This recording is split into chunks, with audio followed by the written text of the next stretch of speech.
Can they be our Spaniards? Most certainly they are. Prompt to their time, and we waiting for them. Take my glass. See those stumpy topmasts, Doctor? There's no mistaking them. Yes. On deck there! All hands stand by to wear ship!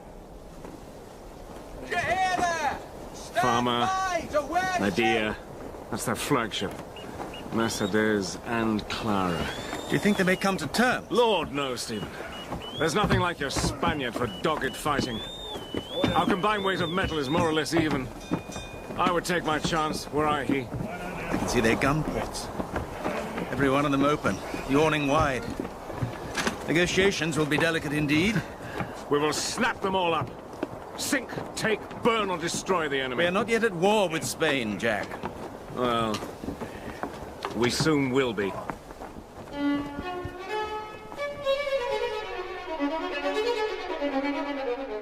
HMS Surprise by Patrick O'Brien. Dramatized in 3 parts by Roger Danes. Episode 1.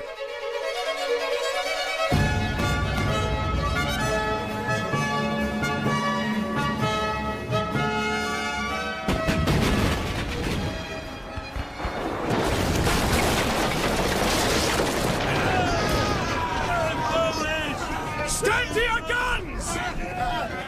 Mr. Simmons! Lay us closer alongside! On the roll! On the roll now! Fire! Another! Another! And she strikes!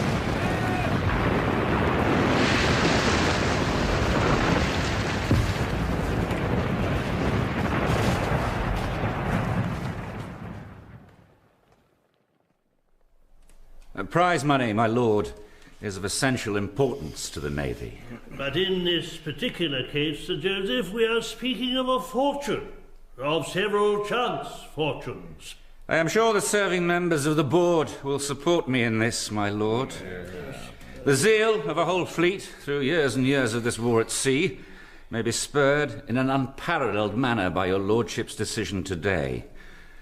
Whereas a denial... Sir Joseph attributes perhaps too much interested motive to the officers of our service. The Admiralty is bound by precedent and law, Sir Joseph. This prize was made before the declaration of war. The proceeds must therefore escheat to the Crown. Sailors know little of law. But equity and custom and natural justice, my lord, these things they understand, and they will see it thus. The Admiralty, this board, was fully aware of Spain's intention to enter the war. Intelligence for which we are obliged to your office, Sir Joseph. Time was taken by the forelock. Spain stood in need of funds if she were to aid Bonaparte with any effect. The board therefore ordered the interception of Her America's treasure fleet. 4 of His Majesty's frigates engaged a superior force, sank one, and took the others after a most determined action. Damn good pounding for the Dons, and about time. Yes, a brilliant stroke. The enemy is thus deprived of the sinews of war. England gains 3 ships and 5 million pieces of 8. Was it indeed so much? Now, if these officers and men of our squadron are to be deprived of their customary reward... which are the gentlemen primarily concerned? Captain Moore of Indefatigable as Commodore. Brother of General Sir John, that is well. Captain Sutton of the Amphion. Medusa, Captain Gore. Lively, Captain... Captain Hammond. I know him in the House of Commons. Where he presently sits, my lord. Captain Aubrey as temporary command of the Lively. Here are their files. Aubrey, that is also a familiar name. The son of General Aubrey, my lord. Another general. Oh, yes, I have it. The honourable member for Great Clangor. Very fond of quoting his son when he lays down his riding crop, having flogged another member of my own party. Without fear of contradiction, my lord, I may state that the father's views do not represent the son's. Far from it, indeed. Might it be in order to call upon Sir Joseph to declare a personal interest in this? No, sir, it would not. Most improper suggestion. You member of the Rear Admiral. I have never met Captain Aubrey. My only aim in this is the good of the service. And you speak, Sir Joseph, as one under whose aegis this brilliantly successful expedition was conceived. I claim no credit for the remarkable stroke of intelligence which brought us the prize, my lord. This, Dr. Maturin, did my predecessor make it a practice to give out temporary post-captain's commissions to medical men? I did send your lordship a minute in a yellow cover, my lord. Is it not an exceptional compliment for a ship's surgeon? It was done for Mr. Halley, my lord, and for some other scientific gentleman. It is by no means unknown. Ah, yeah. Now I remember. So the Sawbones has nothing to do with this particular case? Nothing whatsoever, my lord. I should very much have liked to hear your remarks, Sir Joseph. A true Janandromorph indeed. Oh, my entomological immortality must wait a little longer. But you'd not left your notes behind, I collect. No. I was not expecting to see you, Maturin. My conscience gave me a rude jerk. What am I to infer from that? I'm afraid I owe you a private explanation.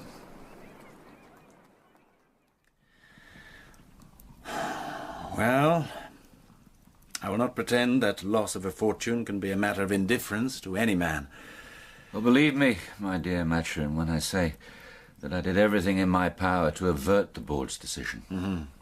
No doubt I shall come to feel more in time than this petty vexation. I regret it is irrevocable. No doubt. But to my poor friend Aubrey, this will be the saddest blow.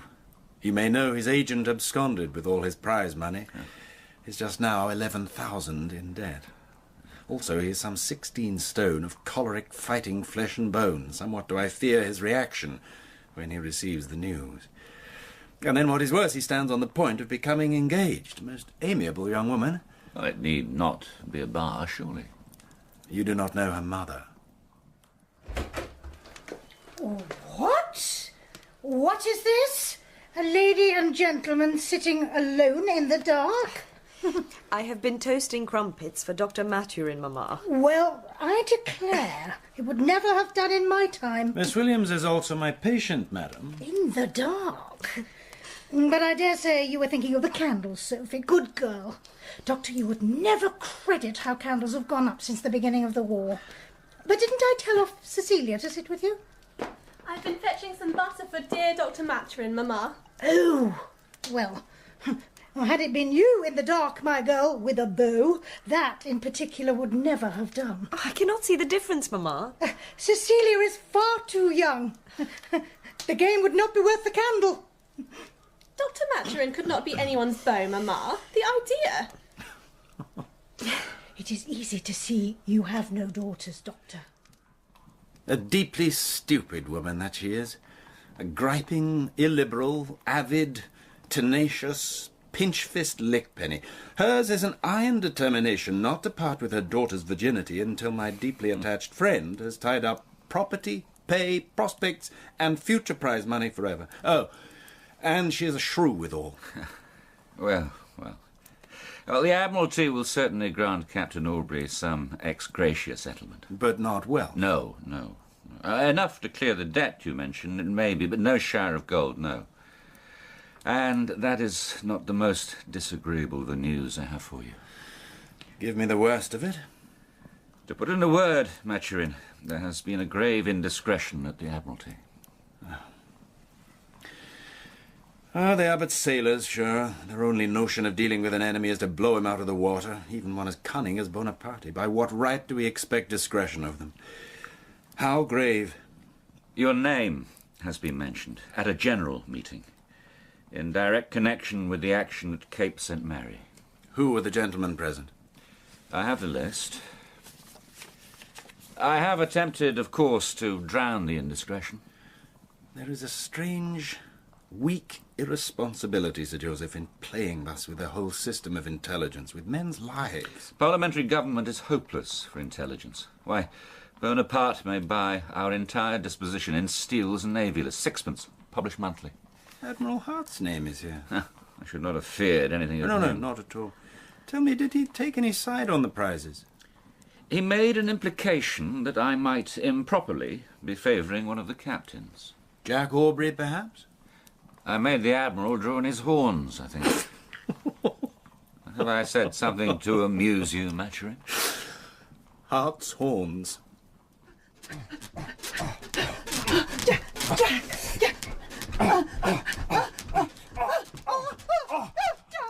Horns planted by my friend Aubrey, amongst others, several others, I believe. Mrs. Hart was as generous a hostess as any Port Admiral's wife. Minorca it was, in the year 1. I shall meet Jack there again. Do you then mean to continue with our original plan? I believe so. Spite of this wretched contretemps? There is so much to be gained, Sir Joseph, and only one name here of which I doubt. This man is subject to particular pressures. Of course. Not that I hold with the common cant that makes him so. Each man must decide where beauty lies, and surely the more affection in the world, the better. Maturin, I could send another. No use. The Confederatio will put their lives into no man's hands but mine. I do not like to think of the added risk you run. Oh, it is very slight, negligible. Information of this seeping kind is unlikely to outrun the determined traveller, but I must sail tomorrow night. Fire!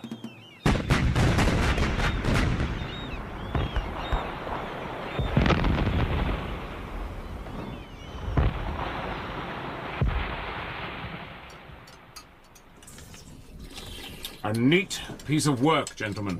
Thank you, sir. The fort's magazine made a fine show when it blew up.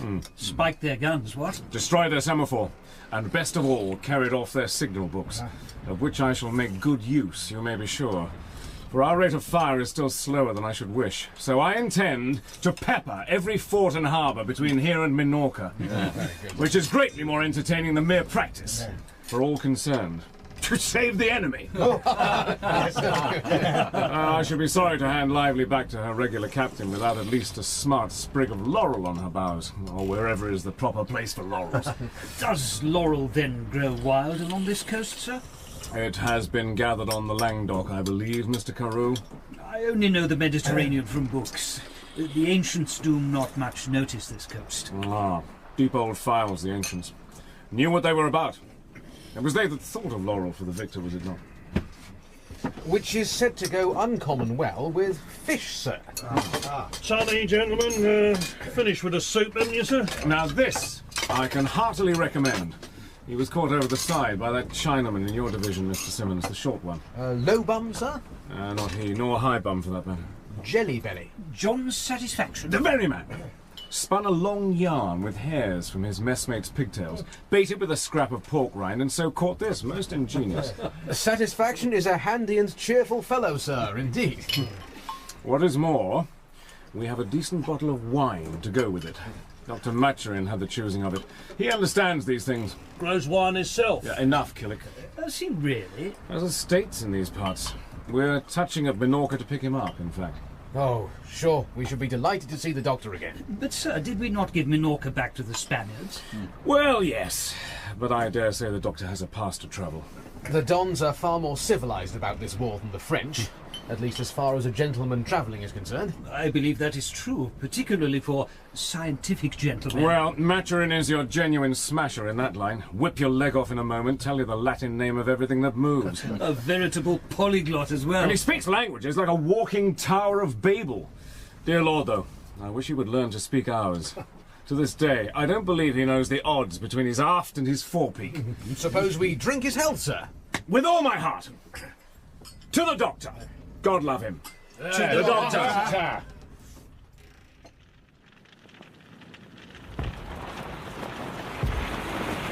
Belay that sheet there! And down with her helm! Where's my coxswain? Bondon, where are you, Bondon? Here I am, sir. To give you joy of your capture, sir. That's a nasty gash you've got, sir. No, it's nothing at all. Not compared to... The prisoners are to be taken to the forepeak. Sir, they haven't left no prisoners.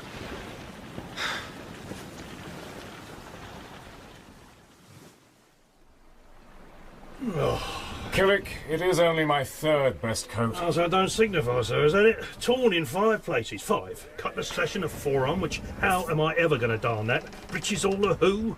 What Miss Sophie would say, I don't know, sir. God strike me blind, I don't. Prime coffee, this, Killick. I've been wallowing in a lazy stall, sir. All this nasty blood everywhere. Ah, come in, Mr. Simmons, and have a cup of coffee. That will do, Killick. Another cup for Mr. Simmons. Wonderful odour, sir. Grateful to the mind. Thank you. Another cup it is, sir. I venture to disturb you, sir, for this. It was found in the cabin of our captured gunboat, where we have been, cleaning, sir. Private signals. And valid until the 25th. I expect they changed them with the moon, sir. A little treasure while it lasts, then. I hope we may profit by it. Yes, sir. I'll pour, shall I? I intend to send the capture down to Gibraltar on the young Butler. Draw the prize crew from the launch. Those men did very well in the gunboat's capture, after their heathen fashion. Do you wish to make any observation? Well, since you're so good as to ask me, sir, might I suggest another crew? That's all, sir. Near the last of coffee. Do you say anything against the men? Nothing whatever, sir. But we took the Chinaman last year out of an armed junk with no cargo. A pirate, then? Had we found but a scrap of evidence, we should have strung him up at the yardarm. But Captain Hammond is a magistrate at home. He has scruples about evidence. And there was none? There was some rumour of their having ate it, sir. I see. Well, it certainly explains the way the efficiency with which the enemy were... You fear, if they were sent away in the prize, they might be tempted to fall into their own ways. I should be loath to see High Bum or Java Dick swinging in a noose, sir. They have all improved wonderfully. Let the gunboat stay in company, then. Mr. Butler shall still have her, and you will be so good as to pick a suitable crew.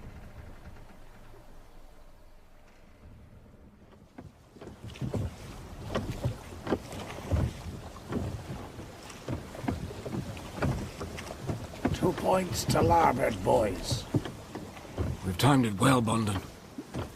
Aim for the ruined chapel on the skyline. Below that lies the cave. Chapel it is, sir. Monk seals breed on this shore. Dr. Maturin will be observing on him, I suppose, sir. Lay on your oars. Try the lantern. Nothing more likely than he cannot strike a light. Give way. We shall run her in, Bondon. I shall leave the doctor a private side. In any case, I should like to walk that shore again. It has been a long time. Only a seal, sir. Handsomely now. No noise at all. Handsomely.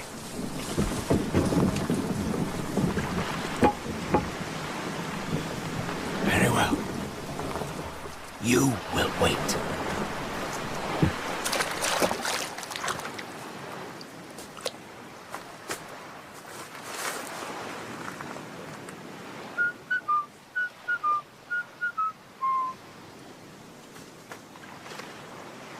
Captain Melbury.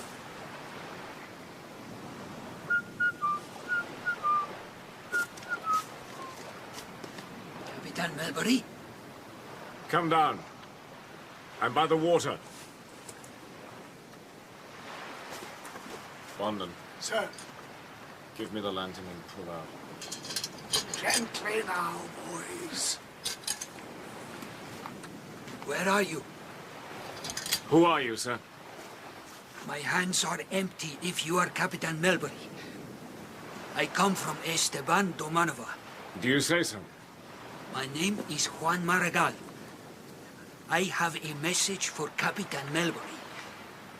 Senor Esteban says, Sofia, Mepscourt, violin Guaranarius. And where is he? Why has he sent you, sir, with this message? He is taken. Taken? Taken, sir. He gave me this for you. This is not his writing. This is not my friend's hand. They have been torturing him.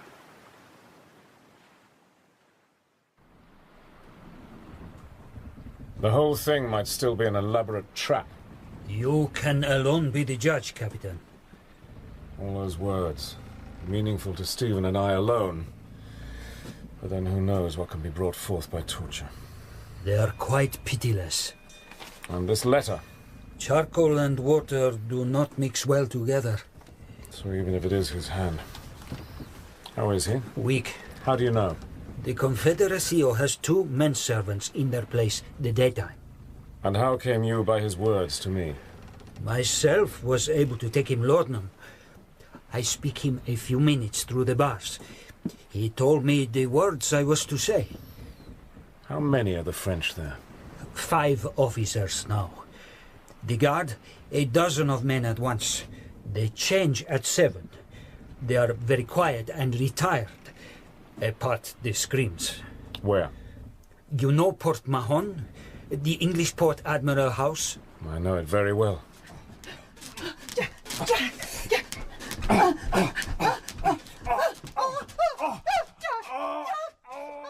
From happier times. They have taken it over.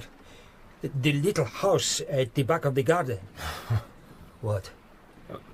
Nothing. They use that for the questions. Sometimes, at 3 or 4 in the morning, they carry the bodies down to the harbor.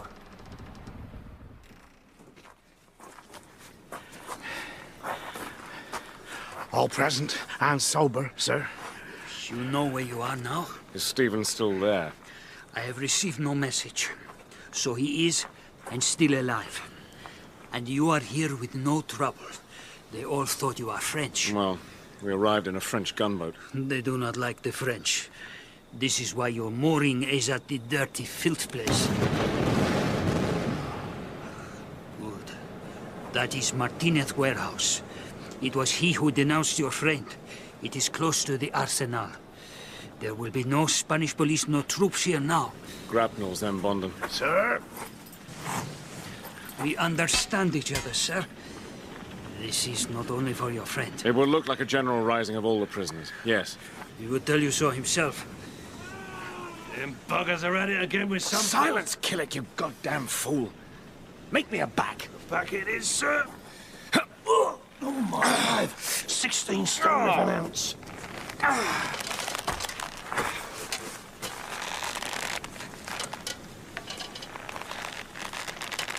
Land soft. Land soft there.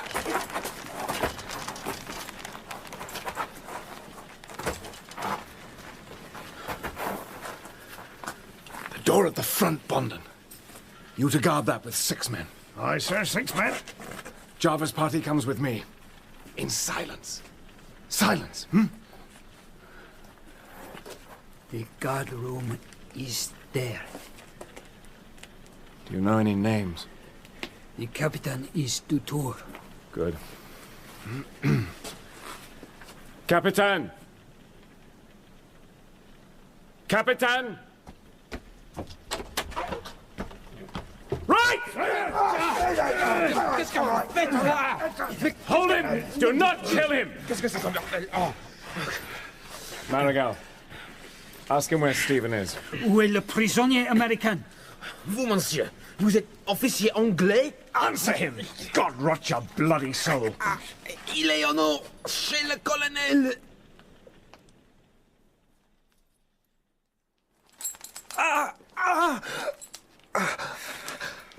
Jack.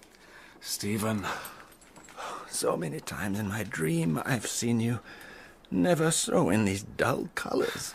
Your hands. Handsomely, my dear. Help me him up! You're all right now, sir. King George's Navy's here. Gently, goddamn you. Oh, Jack, Jack. Handsomely now, Killick. Thank you. Salut, Boustay, Marigal. Si, Senor Saban. Béja, an Bajiam de you. Monsieur, il faut que vous me protégiez. Contre les prisonniers. Ils vont me tuer. Eh bien, tant pis. Jack, that officer must have a priest. Must we kill him? cold blood? He is the man. What? No, Jack, do not, I beg you. Yes, sir.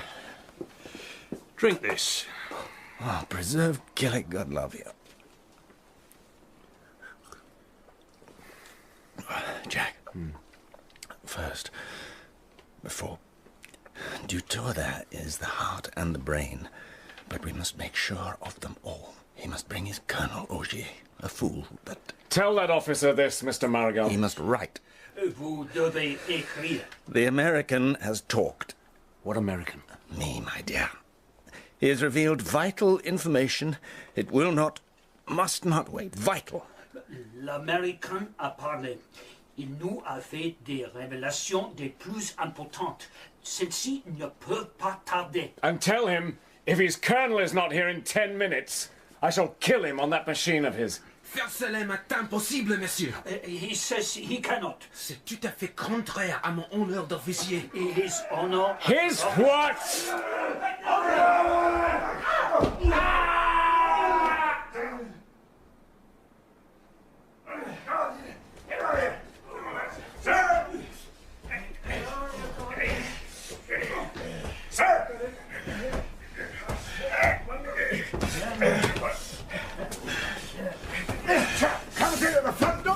Augier! I'm afraid the prisoner's nobbled him on his way up, sir. Well, it saves your note and your fine honour.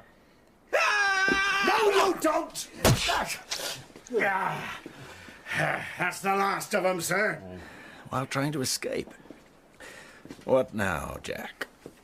What have they done to you? Oh, altogether too painful. We'd best get you back to the gunboat, Doctor, eh? I cannot scarcely crawl, alas.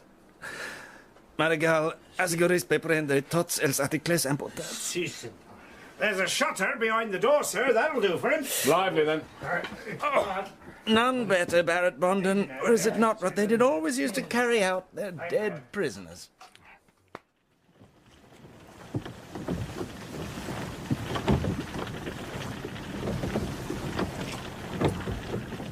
Keep us steady there now. Clean air. Black water. Jack, I never thought I should have any of these again. Make the fort our signal, Bond. Signal it is, sir. French colours. French signals on a French gunboat. Have you joined the enemy, Jack? God knows I should do the same again. Stephen, this business. I need the whole sea to clean me.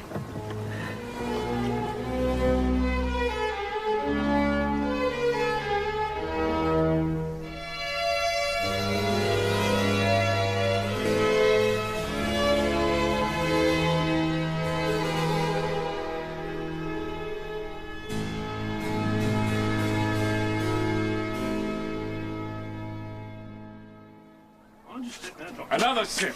Just one, Stephen. I will not. A man childbed thus to be plagued. It will set you up for the journey. Turnpikes are damnably bumpy. Smothered I am with your possets. But it's Dr. Mead's instant invigorator, No sir. invigorators, Killick, no potions, Jack. Not if it is ever. So do you hear me now? Great coat, sir. Warm as toast. Just step into it, Doctor, before it gets cold. Give me to bury me alive for all love. Clap him into the chase now. Yes, up we go, sir. Up we go.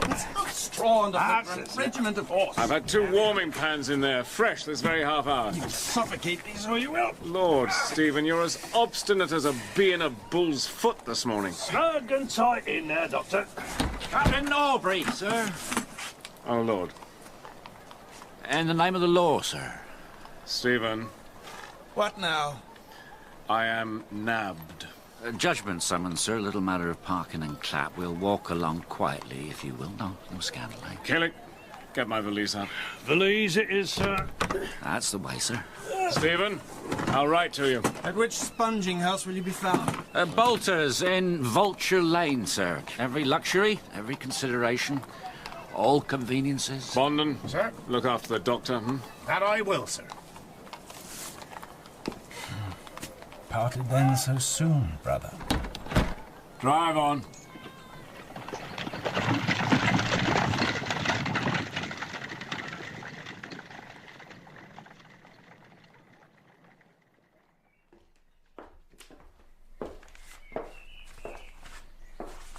there anything for me, Sissy? Well, just the lady's fashionable intelligencer and a threepenny one. I'm carrying them to Mamma. You can be taken up and hanged, Cecilia, for keeping people's letters. But Mamma insists. Oh, thank you, Sissy. Good girl. Mamma, give me my letter.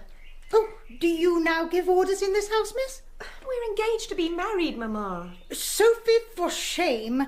I did utterly forbid you to correspond with that felon. He's not a felon. Then why is he in prison? You know perfectly well. It is for debt. Well, then. Defrauding people of their money is far worse than knocking them on the head, in my opinion. It is aggravated felony. Sophia, you are looking very cross and wicked at poor Mamma. Fie upon you, Sophia. I declare I am quite ill and weary with all these fine words and pretence of that man. I tell you, miss, we have all had a narrow escape from your precious Captain Aubrey. I do not pretend to teach him to sail his sloop or poop, whatever he calls the damn machine. I'm the medical man. Why does he then take it upon himself to play the physician with me? And by letter, forsooth. Oh, I hope your friend is well. Nostrums from the fairground quack. Old wives' remedies. The more I reflect upon it, the more I honour him. Eh? Your rescue, Maturin. It was a most heroic stroke. Well, yes, Sir Joseph, yes it was. I should not so rage against him. Jack Aubrey is what would be criminal temerity in another man is right conduct in him. Our service is immensely obliged to him. And yet, that virtue seems to apply only at sea. I was obliged to leave him in a Portsmouth sponging house. My dear Maturin. A debt of £700. Yes, but his payment for the Spanish treasure capture will cover There's been no that. official announcement, and meantime news was spread that it was not to be regarded as prize, so he had but to step on shore when his temporary command of Lively came to an end. Look, it is not my province, of course, but a private word might be had with Captain Aubrey's agent to make him an advance. That would be kind, Sir Joseph. That would be very kind. But what he really needs is another ship. More coals, Doctor. Oh, thank you. Do you not find it a trifle warm, Maturin? I do not. The tropic sun is what I require, though a bucket of sea coals will have to answer here. Do you suffer much? These are only the superficial sequelae. But your hands. Aye, show you enough to look at, no doubt, but there's no essential lesion. I shall do very well. No, what pains me most is that my... let us call it my interrogation. It was carried out by the nation I love best in the world. The French are our enemy. Well, so Jack Aubrey had a short way with them. The only way for him, sir. I believe I shall take off my coat. Oh, pray do. I stand on no ceremony. How can I in my nightcap and catskin comforter? The fire is very, Oh, a glass of cold water, Blondin, for Sir Joseph? Water it is, sir. I do love a blaze as well as my Minorcan friends in the Confederatio. They burned the French intelligence's headquarters with a will. Though before we left, I removed certain papers. Aye. Oh, dearest Mary. I have no grip at all. If you would be so good, the leather-covered object. What, miss? I offer it as a personal present. It is not finished. Its author was cut short in mid-paragraph, but authentic. Even to the very bloodstains. Maturin, this is extraordinary. The whole state of their military intelligence network in the Western Mediterranean. Including Gibraltar. Oh, that we had such a document for England. Oh, my dear Maturin, I am so grateful. Aye. I'm so sorry. I can promise nothing in return, you understand. But I do have some influence, perhaps, for you and for your friend Aubrey. I will shake your hand when next I can, Sir Joseph, and with joy. Oh, Lord! Dr. Maturin, you're bathing. Which the lady's mother was most particular they came together, sir. Why so, Bondon? That is right and proper in Mrs. Williams. Cecilia and Sophie, my dears. How are you, Stephen? I'm so pleased to see you. Why, I am in the bath with a gentleman at last. At the bath, that's to say, and not at last at all. But how are you, dear Dr. Maturin? I walked a mile yesterday. All the way to the pump room with hardly as much as a sweat, miss. Well, that is a great improvement. Good afternoon, ladies. Dr. Bonden. You know Lieutenant Pullings of the Navy, I believe? Of course we do. I have danced with him. Such fun. Miss Cecilia. How I love balls. Miss Sophie, your servant. Miss Cecilia has a fine taste in art, her mamma tells me. Mr. Pullings, pray show her the new Titian in the gallery. The battle scene. Glorious 1st of June. I should be obliged if you would explain it to Miss Cecilia in particular detail, if you please. Very well, sir. If you will, miss. Sophie, if Mamma should ask, you have not spent the afternoon by a gentleman's bath, and I have not been carried off by a naval officer neither. Bonden, fetch Miss Williams pen and ink, if you please. Pen and ink, sir. So, Stephen, how is Jack? Oh, come, my dear. You've been corresponding in secret for weeks. First to his sponging house, and lately to his rooms in London. Before he discharged that debt, did you know he released me from our engagement? And did that have the slightest effect upon you? No. Well, then. I shall get out of this beneficent water, and you shall write to him for me. For we have a ship. A ship? Yes, my dear. A ship. Now, what will he say to that? Surprise! God love my heart, Pullings. The doctor has found us a ship. Give you joy of her, sir. Surprise! For the East Indies. Join at once. Killick! Killick! Sir. Sea chest, portmanteau, small valise, insides on the Plymouth Mail. You won't go down by no mail coach, sir. Not with all them bums and tipstaffs lining the shore. You're not out of hock yet, not by no means. No. No, perhaps not. You're right, Killick. I'll lay on a genteel 4-horse hearse. And have Mrs. Broad send up a bottle. 2! We'll drink to her health. Mrs. Broad? Surprise, you fool! She's old, to be sure, and calls for nursing. But what a ship to command, Pullings. I haven't set foot in her since I was a midshipman. And for sure I shall have the choice of 1 or 2 officers. Shall you come, Pullings? Why, in course, sir. Mrs. Pullings, no objection to that? The wife will pipe her eye, I dare say, but then presently she'll brighten up. It ain't like aboard ship, sir, the marriage state. Ain't it? Which you will discover for yourself, sir. Begging your pardon. Surprise is a frigate, it appears, of the smaller kind. She is short of officers, men, and, unless Sir Joseph Blaine speaks in jocular hyperbole, short of a bottom. I think that'll do, Sophie. But a moment more. Shall I run the letter to the post directly, sir? Yes, do. Come, Sophie, mind your pace. You'd never grow fat as a scrivener. Cannot you spell hyperbole? I can, sir. I thank you. Is it done at last, for all love show? Never. You've put in more than ever I said. Here, Bonden. Thank you, miss. You do blush extremely. Have you at least the morning rendezvous just so? Walmer Cross at 4. And I will be there, Stephen.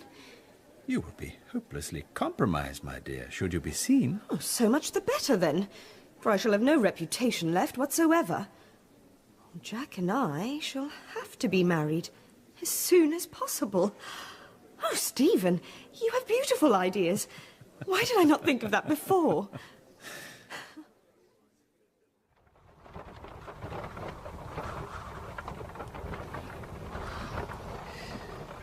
You must make up your mind not to be disappointed. Think of the accidents in 100 miles of road. I've never been out at this time before. Is it like this every night? Sweeter sometimes. This cursed wind will surely blow warmer in India. India? I thought you bound for Kampong. We shall touch at Bombay. Oh, Stephen. And yes, I know she is there. I hope I've not hurt you. Never be distressed, honey. I know her faults as well as any man alive. And of course, she is still very beautiful. She is. And I, a little, small, ugly man with no name, no fortune, and broken at the moment of the bargain. Oh, but Stephen, if she loves you just a little... I know how to wait, my dear. I'm content to be her pis-aller if necessary. What is that? What one accepts when one can do no better. How can you be so cruel? It is like hitting a child. My only hope. Why have we stopped? Oh.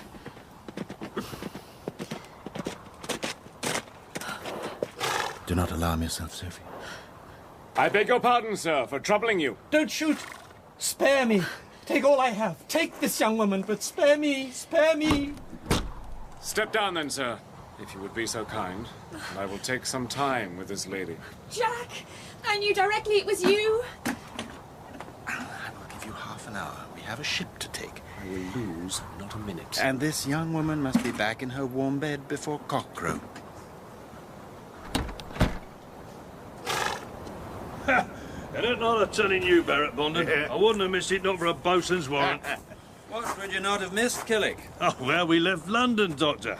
The captain laid in the hearse, while Mr. Pullins, he was in a mourning coach behind with a proper face on. Must have been a sight then to amuse you. I wouldn't have missed it.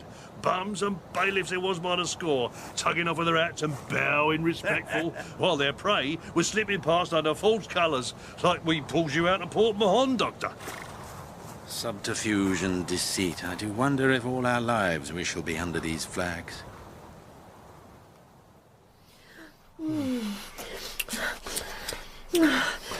No more pretending.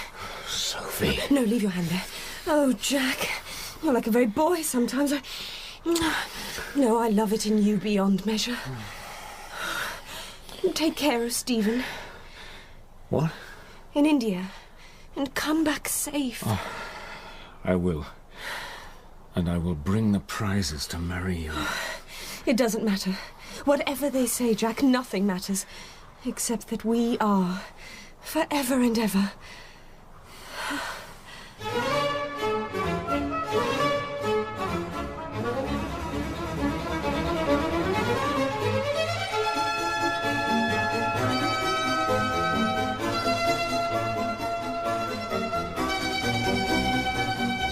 In HMS Surprise by Patrick O'Brien, dramatised in 3 parts by Roger Danes, Captain Jack Aubrey was played by David Robb. Dr. Stephen Maturin, Richard Delane. Preserved Killick, John Glover. Barrett Bondon, David Timpson. Sir Joseph Blaine, Struan Roger. Sophie Williams, Liz Sutherland. Lieutenant Thomas Pullings, David Holt. Lieutenant Simmons, Dan Starkey. Mrs. Williams, Leslie Nichol. Cecilia Williams, Sarah Danes. Other parts were played by the cast. The play was directed by Bruce Young.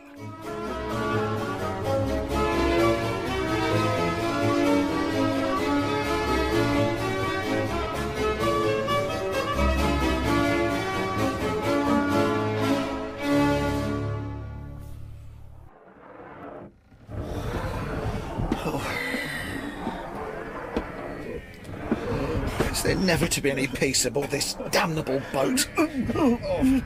They seem to care nothing for the presence of His Majesty's personal envoy. I am certain that Captain Aubrey is according us every possible courtesy. We have taken his cabin after all. And surely you should at least put an end to this perpetual ritual of disturbance by cleanliness. Does he not realise that Your Excellency continues unwell? The sickness has abated, Mr. Atkins, since we have encountered our present calm. Calm, sir? I'm assured by many of the seamen that we are becalmed. We shall make no progress or way, as they call it, for many a day yet.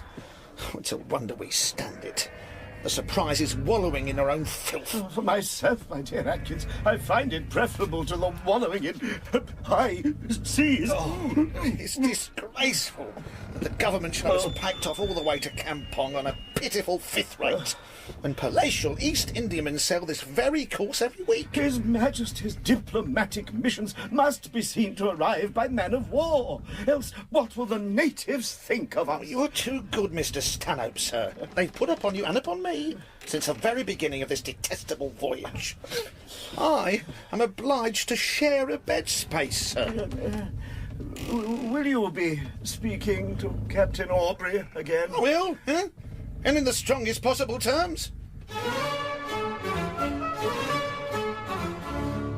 HMS Surprise by Patrick O'Brien. Dramatised in 3 parts by Roger Danes. Episode 2.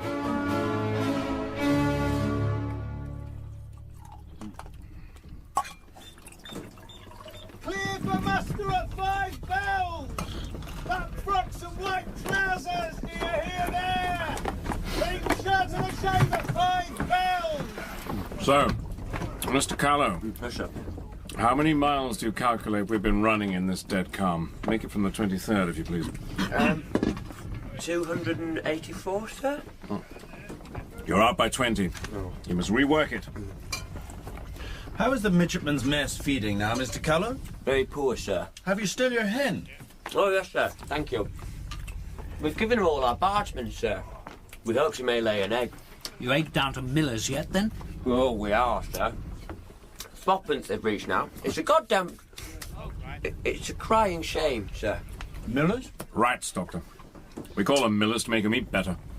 And perhaps because they're dusty from getting into the flour. My rats will touch nothing but the best biscuit, lightly moistened with melted butter. You are keeping rats, Doctor? I wish to see how they come along on a special diet, Mr. Pullings. And how do they do, sir? They're obese, Mr. Callow. Their proud bellies drag the ground. Do you know, there's a hole in the aftermost carling culver of the larboard berth. We used to put a piece of cheese there. We catch 3 or 4 millers a night on the Leeward Island station. Was you a midshipman in the Surprise, sir? I was indeed. Good heavens, sir. She must be very, very old. Well, she is, Mr. Callow. It is not meat that we lack. Even fresh miller's meat will not answer. We do have scurvy aboard. I hoped I was wrong. But you'll set the men up directly, Doctor, won't you? I wish I could share your confidence, Mr. Pullings. I fear our lime juice has been sophisticated. But I have hopes of these things, St. Paul's Rocks. If the breeze don't die on us, you'll see the rocks quite close after dinner. Prodigiously curious they are. Gulls, boobies, and so on by the thousand. Oh, I must see him. May I have a boat? My dear Doctor, had you remembered it will be Sunday afternoon, I'm sure you would not have asked. Oh, of course. The men's only holiday. I beg their pardon. Perhaps you may find a volunteer, sir. Would there perhaps be anything green grows upon St. Paul's Rocks at all? Never a single blade. No water, neither. I shall do my best with what we have, then. It is a great comfort, you know, to have you around. Like sailing with a piece of the true cross. I do wish, gentlemen, you would get these weak notions out of your heads. Oh, come now, Doctor. Mr. Callow, I can purge you, bleed you, worm you, set your leg or take it off. But that is very nearly all any physician can do since Hippocrates and Galen. Aha, remember, Doctor, Pullings and I have seen you trepan the Sophie's gunner.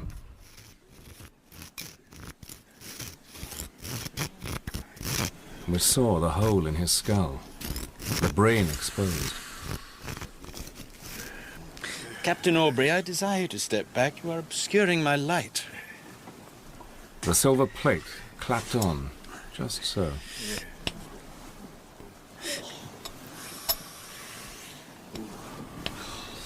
God's my life. Doctor, did you really do that? And what is more, the gunner still lives. Headpiece are shining in the sun to prove it. You will not gull us, my dear Doctor.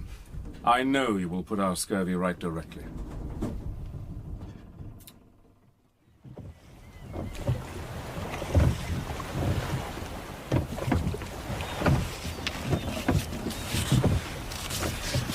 Aik shia mira gora kutahahe. Aik shia mira gora kutahahe. There's no landing this side. It's too steep, too. It's very good-natured in you, Mr. Nichols, to pull me across. Is that the language you speak with Ahmed? Oh, all our Lascars speak it. It's a A kind of Indian lingua franca, it seems. I ply my phrase book in the hope of fixing the colloquial. Mein Chahat Bol Collector. Mein Chahat Bol Collector. It quite astonishes me to hear you rattling away with those black men. I'm no hand at talking foreign languages. Even in English, sometimes I find it impossible to say what needs to be said. Do you know, I believe this book must have been compiled by a disappointed man. I was ashore a long time, you know. Half pay. A tiger has eaten my horse. I have been beaten by evil men. All my money has been stolen. I wish to speak to the collector. The collector is dead, sir. Oh, yet there is hope. Aurat tum juhut saf mein gar. Woman, wilt thou lie with me?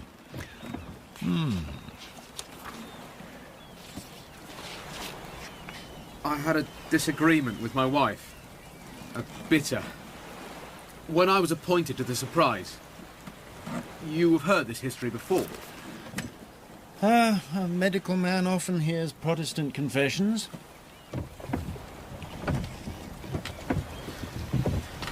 Forgive me then, I have already bored you.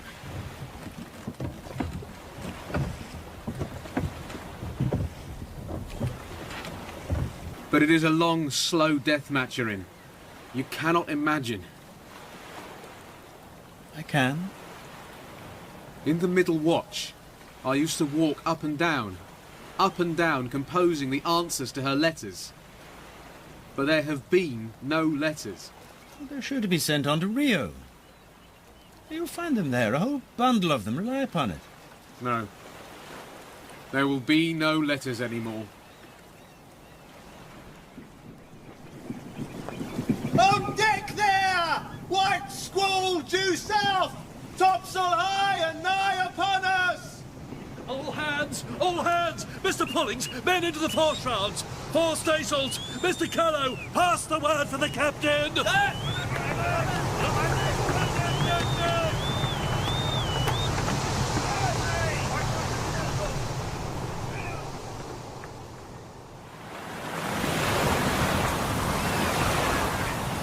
How can any bird survive this? What of the ship? Oh, my boxes! Nichols! Mr. Nichols, will you lend me a hand here with my specimens? Nichols! Nichols! Where are you? Nichols!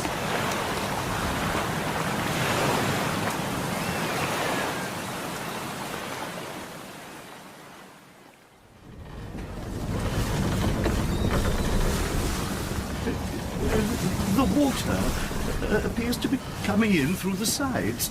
I'll not lie to you, sir. That is a grave sign. Look on the relieving tackles there! It is a scandal that His Excellency should ever have been sent off in so small a boat. Ship, Mr. Atkins, sir. Ship. And which leaks. All away! All away!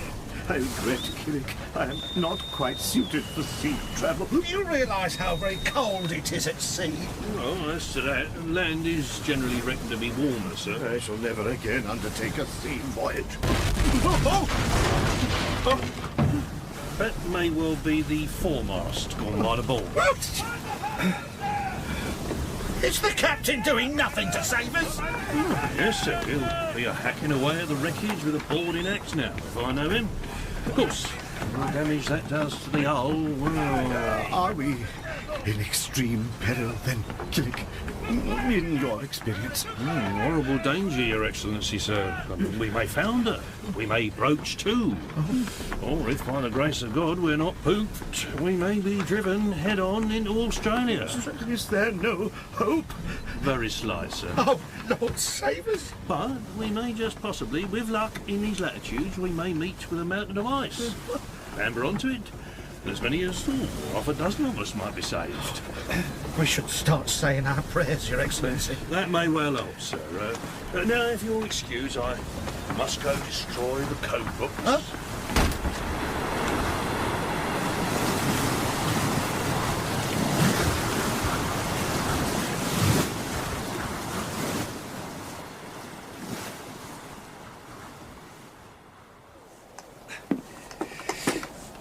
Good afternoon, Doctor.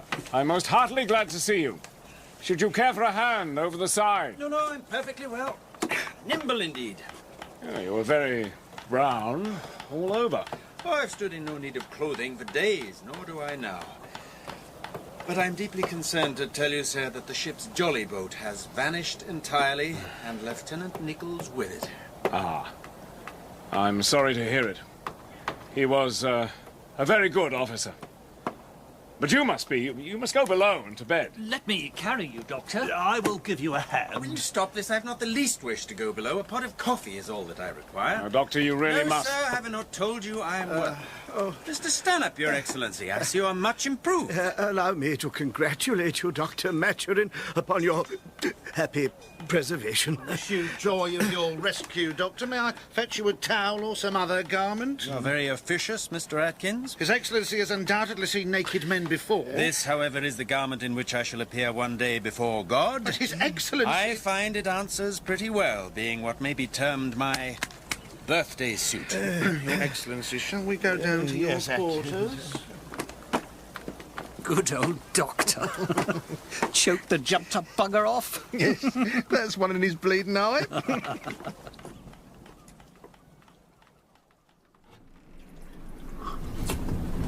Oh, it was uncomfortable. I was roasted, to be sure. Desiccated. Mummified. But blessed be the sun in his power, for it has done astonishing repair to my sinews. Well, I did remark upon you coming up the side almost like an able seaman. I could dance an elegant jig. Another cup. I will. What on earth did you do for drink on that infernal rock? Ah, thank you, my dear. There remained but one single pool of rainwater left in a hollow. Oh, good. The birds continually, copiously defecated into it. Ah. Fouled it to the point of nausea. But I drank it. And when my boiling, feculent pool had ceased to be a liquid at all, I turned to blood, tempered with a little seawater and kelp juice. Are you not having more coffee at all? No. It's fortunate the squall permitted us at least to refill our water casks. And now we've picked up the southeast trade wind at last. I believe we shall weather Cape St. Roque after all. Now, Jack, do you then intend to skirt eastern Brazil? Well, we have already lost a great deal of time. But citrus fruits and green vegetables, fresh meat. There are many things must be taken into account. Then come and look at my suppurating amputation of 5 years. My reopening once healthy wounds. Palpate the men's gums, why not? Let me consider it, Stephen. Very well. Then you will please to consider of this too. My rats have vanished. Your rats? Did they escape in the squall? Their cage is undamaged. Its door was open. I turned my back for 5 minutes to take the air upon St. Paul's Rock, and my valuable experimental rats disappear. What experiments were you conducting? Rats I brought up by hand. Cosseted they were, crammed with the best double-refined madder, spite of their growing reluctance. The red is supposed to fix and concentrate in their bones, but no, now all is lost. The entire experiment is rendered nugatory. Is rat stealing another of your cursed naval customs, Jack? You wish me to discover the culprit? Oh, I shall know myself in time, for them that ate my rats will in their turn inherit the madder dye. And soberly I tell you, Jack, that if you persist in this clap on my sail, lose not a moment, hurry, hurry, hurry, then most of your people will surely be passing through my hands for dissection, including, no doubt, that black-damned thief of rats whose very bones will blush for shame. High words between the Doctor and the Captain, Your Excellency. I hope they will not be absent from our evening game of whist. Oh, he pitches it pretty strong. It is a pity there can be no privacy anywhere in a man of war. One is hard put not to listen. I wonder a man of spirit can stomach such talk. I should give Maturin a thrashing directly. You were not pleased to see him return, were you, Atkins? Aye, sir. Dr. Maturin is a wise source of impartial knowledge, especially as it is now clear that the sailors take an obscure delight in frightening us poor landlubbers. And then I am required to seek his guidance concerning our diplomatic mission. Does your personal secretary then count for nothing compared to a ship's surgeon? You play a fine hand of whist, Mr. Atkins. I should be lost without you.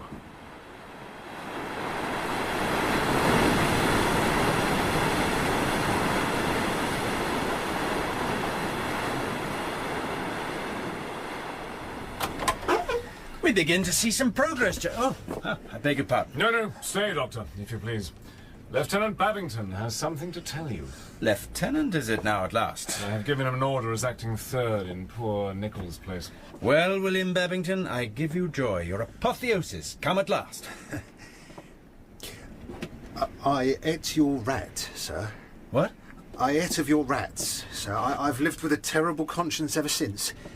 Have you, sir? I'm very sorry, sir. I ask your pardon. I hope you enjoyed it, Mr. Babington. He only ate it when it was dead. It would have been a strangely agitated, hasty meal else. It was a blackguardly thing to do, sir. Tell me, did you keep any of the bones at all? We usually crunch them up, sir.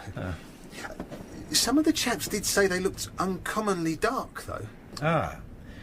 Poor fellows. Do you wish me to take notice of this theft revealed, Dr. Maturin? No. No, my dear, none at all. Nature will, I'm afraid, take care of justice in this case. What? Could you tell me now, Mr. Babington, how many are still living in the larboard midshipman's berth? 6, sir. Including yourself? Yes, sir, but I shall mess in the gun room now. Captain Aubrey, sir, can the services of those young gentlemen be dispensed with for a day? With the greatest possible ease, Doctor. A week, if you choose. It will not need so long. If you will please to follow me to the sick bay, Mr. Babington, we will try to expurgate the damages you and your fellow ratigors have done.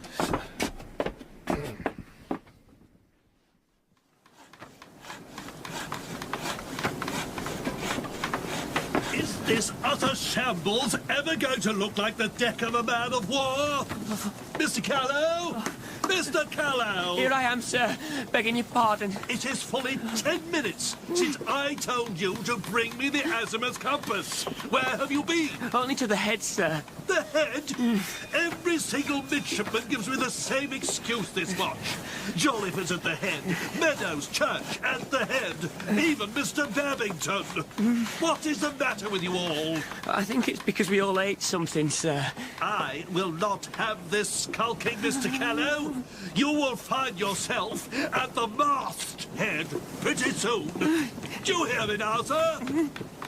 Why are you dancing? Sir, if you please, the head. I have to... Go get out of my sight!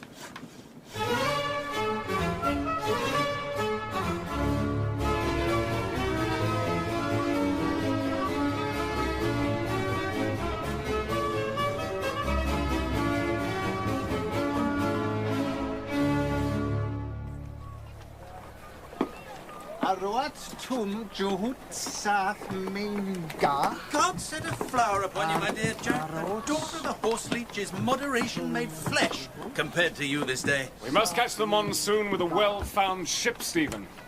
I have only a week or so to snap up everything that can be moved from these Bombay yards before some damned swaggering first rate comes in screeching for spars and cables. You're in a Tom Tiddler's ground, so you are. Ain't I, though? Pitch, hemp, cordage, sailcloth by the acre. Natural grown knees, Stephen. And the Admiral has been a prince. Said the kindest things about the Surprise. Yeah, he has a conscience, that's all. Having relieved us of our first lieutenant. Well, you cannot begrudge a man his first command. And Harvey is but a moderate loss in exchange for this largesse. And again, the Admiral knows the importance of our getting His Excellency safe to Campon. What is this constant chanting about, Mr. Babington? The doctor has kindly lent me his Indian phrase book, sir. But have you not progressed beyond woman wilt thou lie with me? This is a man of war, Mr. Babington, not a floating brothel. Sir. Go and start that infernal slow belly of a carpenter. Start the carpenter it is, sir. Did you read your letters, Stephen? They'll keep. There were 5 for me from Sophie. 5. Damn me, Stephen, but she writes a splendid hand. You can make out every word. And what a style. Good as literature. She is the pearl of the world, sure. Lord, Stephen, I do so long to be married.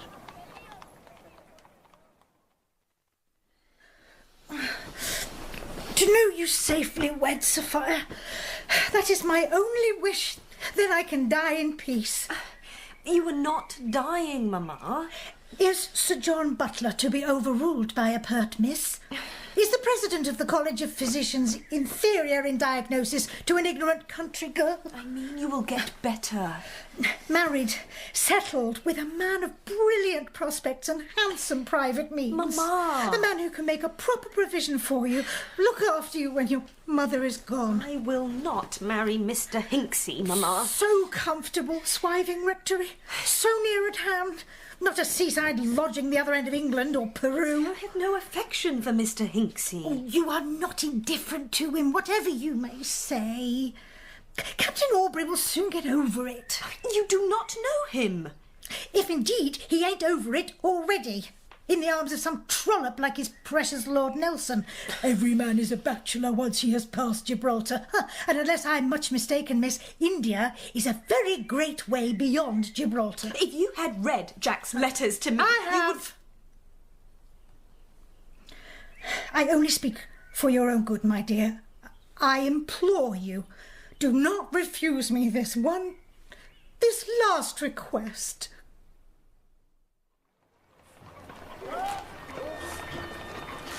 What an agreeable city it is, where a man may walk naked in the heat if it pleases him.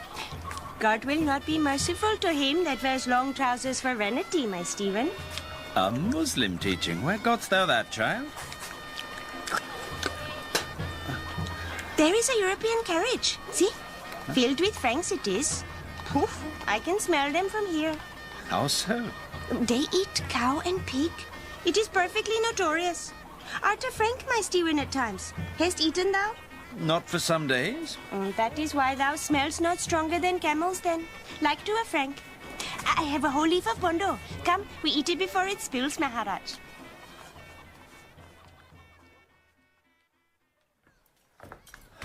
Jack. Ah, Stephen. Allow me to name Dill. She is my particular friend and guide here in Bombay. Thou art the most obese of Franks. I have nearly never seen a bigger. Miss Dill, your servant. Is she another of your collection of specimen curiosities, Stephen? She's collected me, rather. So is she always with you? I was offered her for 12 rupees. The ancient gentlewoman proposing the bargain was quite insistent to show me the fibula that guarantees the child's virginity. Quite superfluous. What could be more virginal than thee, my Dill? You did not buy her. Didst not have the money, Stephen? How old art thou? 9? 10? Could I preserve her, I might. On board of a man of war? In a year's time she will be in a brothel, perhaps less. But would a European house be better? Would she make a servant, washed and confined? You could keep her as a pet. For how long? Observe what happens in the matter of course to my live creatures once brought onto your ships, Jack. Are they not eaten, debauched with drink, or pining unminded until their brightest colours fade into dull grey? Does she have anything to say to the matter? What does she desire? Bangles, silver. All the other children here are encumbered with them. They clank as they go. Thou dost also, the big Frank. Oh, hellfire hot to carry a sword around, too. But I had to dine with the Admiral. And I heard something there, Stephen. Made my blood run cold. A French squadron is at hand? Diana Villiers is here. And her man Canning. Ain't you amazed? No. By God, I wish the ship were ready for sea. I couldn't stand the meeting with her. Not after all that business. Truly, are you not shocked? I'm not. That business is long ago. You were to be married to Sophie. I am. And for my part, I look forward extremely to meeting Villiers again. She and Canning are not, in fact, in Bombay, but expected on the 17th. The 17th? And you knew all this? You are a close one, Stephen. I suppose I am. I have to be, you know. That is why I'm still alive. Tell me, did Sophie know that Diana was in Bombay? And do you, Stephen? Oh, yes. I know she is there. I hope I've not hurt you. Never be distressed, honey. I know Villa's faults as well as any man alive. Of course, she is still very beautiful. She is. And I, a little, small, ugly man. Stephen, you know, if she loves you, just a little... What I know, Sophie, my dear, is how to wait. To be her pis-aller, if necessary. The man she may accept when at last she can do no better. How could Diana be so cruel? It's like hitting a child. That is my only hope.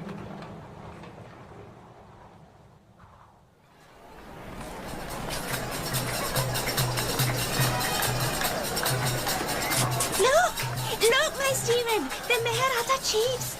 That is the Peshwa in the middle, and there, the Bronze-free Raja. What is amaze with thee, my bear? Nothing. But close thy mouth. Thou hast 15 teeth above, and 1 less below. Thou gapest like a bear, too. Art sick? No. No. I'm quite composed. I see a friend, that is all. Stephen Maturin. Damn it, Villas, where are you off to now? Stephen. Upon my soul and honour, Stephen Maturin. How glad I am to see you. Why, I'm glad to see you too, my dear. But how in God's name came you to be here? By sea, by ship, the usual way. You are very, very brown. Your skin is fairer even than I saw it last. Stephen, tell the woman to take her foot off my guitar. Oh, daughter, I beg thou wilt forgive me. This is Dill, my guide and boon companion here. Oh, thou dost not smell like a Frank. I am scented Dilgudaz, Attar from Oud, melter of hearts. Villas, we're pining here without you. Stephen, come and see me. I cannot stay now. Child, dost know the Jain temple beyond the Black Pagoda? I know. Hard by that is my house. The white one with a walled garden. Villas, dash it all, we'll miss the sea. Bring thou him through there tomorrow night, I pray. He will certainly be lost without a wise hand to guide him. He is always lost. Bring him, and I will give thee 3 wishes. Goodbye, Stephen. Till then.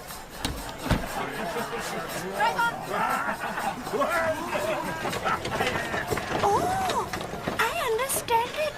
Oh, Krishna, Krishna ji. Oh, Stephen Bahadur does not understand her.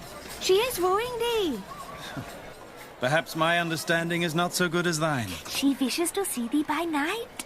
Oh, shameless. She has chosen thee because thou art not like the other Franks, her suitors. For they are rich, and thou art poor. They are young, and thou art ancient. They are handsome, red-faced men, and thou... And I? Oh, most holy men are hideous. The festival comes to its apogee. Oh, there's flowers. Then we must run. Hurry, hurry. Down to the sea.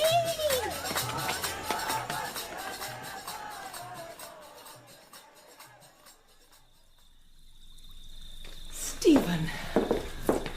My dear. I am still amazed to see you. Standing here, like a dream. Lady Forbes, may I introduce Dr. Maturin? Dr. Maturin, Lady Forbes, who is so kind as to live with me. Your servant, ma'am. How do you do, sir? So happy. He is an odd-looking bugger. Streak of the tar brush, I dare say. Was you born in India, sir? I remember some Maturins on the Coromandel coast. Have you eaten yet, Maturin? I've not. Raghunath, champagne and food. Ooh, thank God she's called for champagne. I am fair parched. She must think the young fellow worth it. Did you have a good passage, sir? What did you come in? A frigate, Lady Forbes. The Surprise. Such an appropriate name. You could have, do not berate me, Stephen, if I say, knocked me down with a feather. Do you like my trousers? Extremely. He's not blind, at least. He can appreciate firm round legs beneath blue muslin. Such a garment is very good in this heat, sir. I am certain of it, ma'am. Does Aubrey command surprise? Oh, of course he must, else you would not be here. Is he married yet? We saw the announcement in the Times. I believe the nuptials are to be any minute now. All my Williams cousins will be married. Ah, here is the champagne at last. I hope you are as thirsty as I am, Maturin. I am. Oh, God's my life. What has the queer beggar done to his hands? Stephen? It is of no consequence. But your fingers, the nails. They were injured. Caught in a machine, but it'll soon pass. Is already much improved. See, I can hold a glass with but a little shaking. Then we should drink to health and happiness. Health and happiness. Health and happiness. Mr. Pullings, where is the doctor? None of the men has seen him for over a week, sir. Does he not realize he was required to be present at the last muster? That his stores in the sick bay must be provisioned before we sail? I believe Mr. Stanhope mentioned having seen him and Mrs. Villas at Elephanta Island, sir. Mrs. Villas has returned so early. I had hoped to sail by the time. Is it not enough that Babington be harpooned by a lamentable trollopy wench the moment he steps ashore without... Mr. Pullings, you will please to keep a reliable man of your division to seek out Dr. Maturin. Watch and watch, do you hear? Sir. And when we do lay hands upon him, I stand pretty fair to put him under arrest.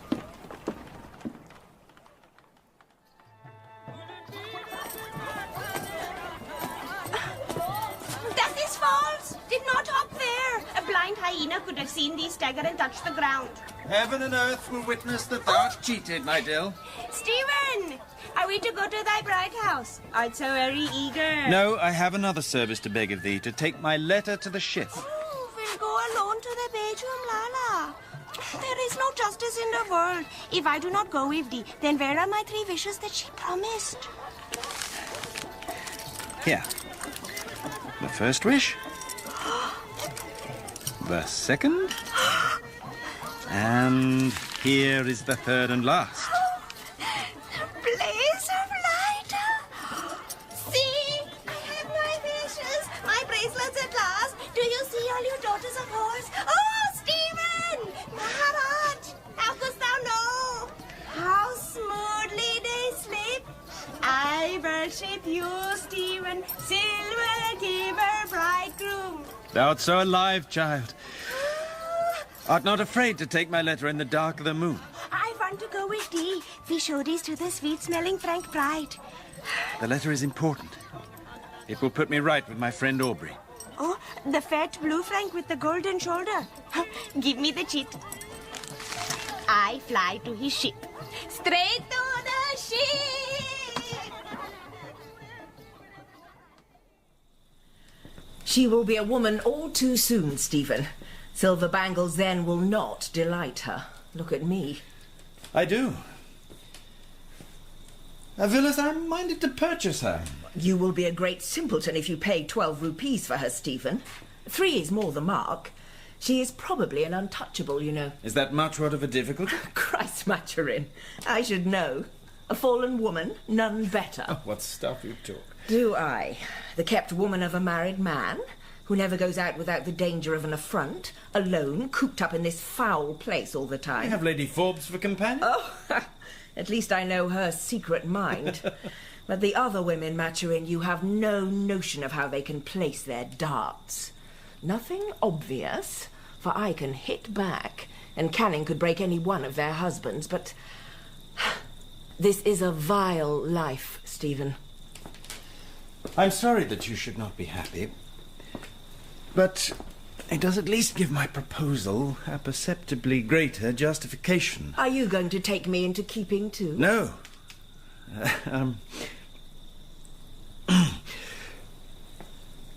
I've never made a woman an offer of marriage. I'm sorry for my ignorance of the accepted forms, but I beg you will have the goodness, the very great goodness, to marry me. It would oblige me extremely, Diana. Why, Stephen? That is the kindest thing. Do not mistake me. This is not born of pity. It is deliberate, long meditated, matured over 12,000 miles and more. I'm painfully aware that my appearance does not serve me. Your poor nails will grow again. As if that will make all well. There are great objections to my person, birth, religion. My fortune is nothing in comparison with that of a wealthy man. Stephen, darling, what kind of a wife could I make for you? Think what I have been, what I am now. Stephen, are you unwell? Sure, I've never felt the heat so much. Oh, take off your coat. Drink some iced water. Your neckcloth? Oh, pray, do not look so wretched. Come, put on this light gown, and we will sit in the court for the fresh air. No. No, do not move. Why? Because it is Canning's gown? Because he is my lover? Because he owns me? I'm not the penniless nonentity I was when we first met. I have about £10,000, I believe. There's also my pay, 200 or 300 a year. And a castle in Spain? I know it has a marble bath. And a marble roof, where it has a roof at all. It is a romantic ruin surrounded by romantic mountains. But romance does not keep away the rain, Villas. You are undoing all your work. I wish I could make you happy. I must think.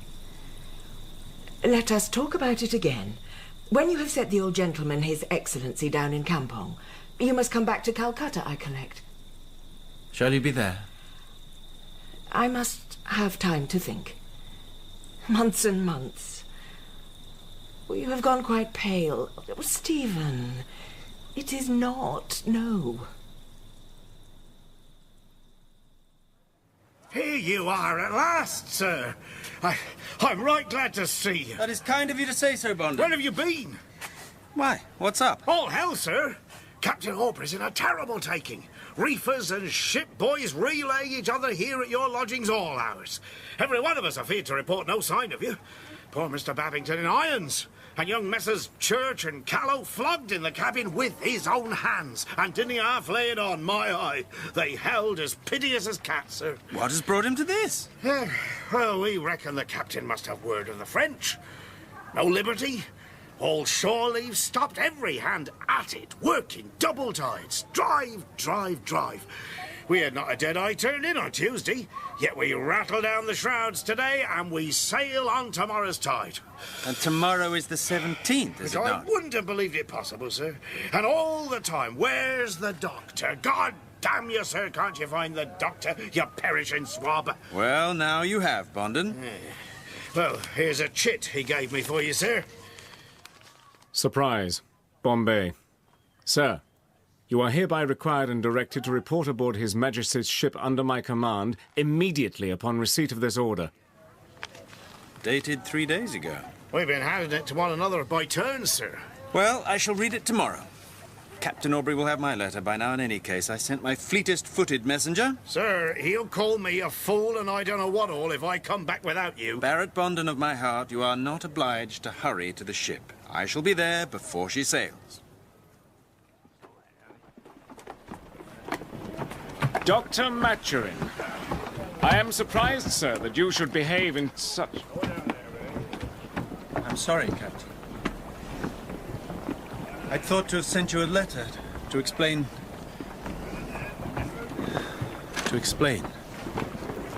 Why, Doctor, what is wrong?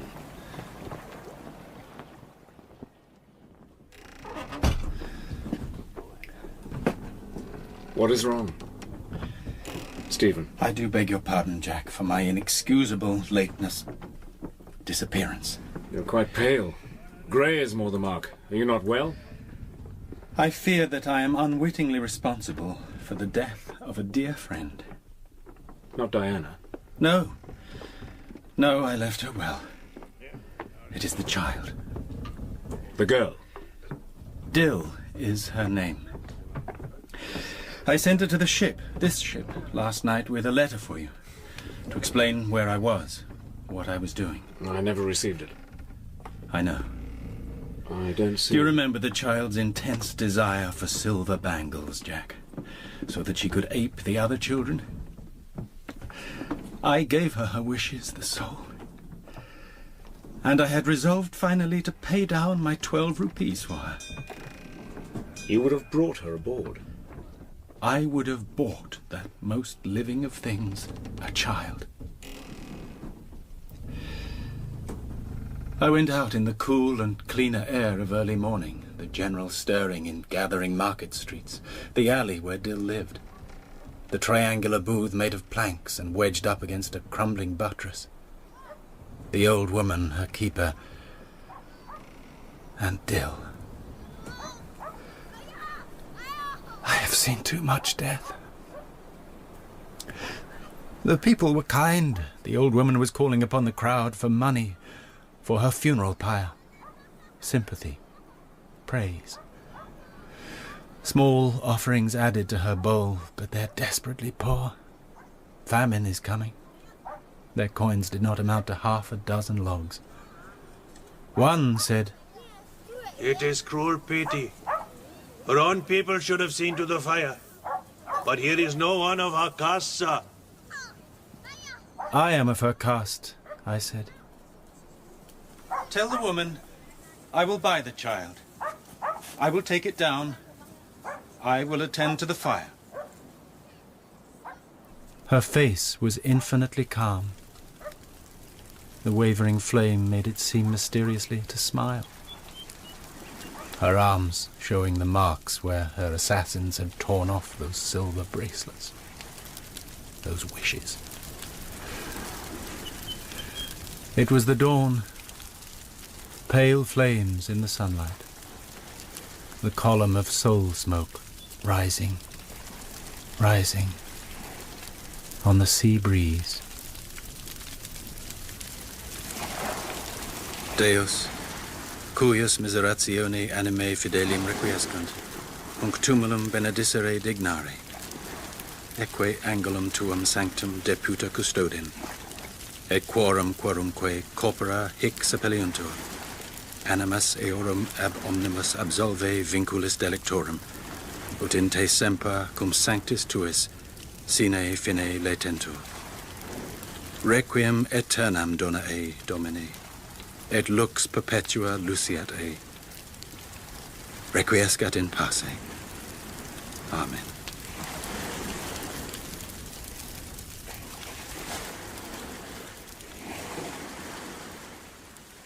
In HMS Surprise, by Patrick O'Brien, dramatized by Roger Danes, Captain Jack Aubrey was played by David Robb. Dr. Stephen Maturin by Richard Dillane. Sophie Williams, Liz Sutherland. Preserved Killick, John Glover. Lieutenant Pullings, David Holt. Midshipman Callow, Carl Prekop. Barrett Bondon and Arthur Stanhope, David Timpson. Mrs. Williams, Leslie Nichol. Diana Villiers, Adjoa Ando. Lieutenant Nichols, Dan Starkey.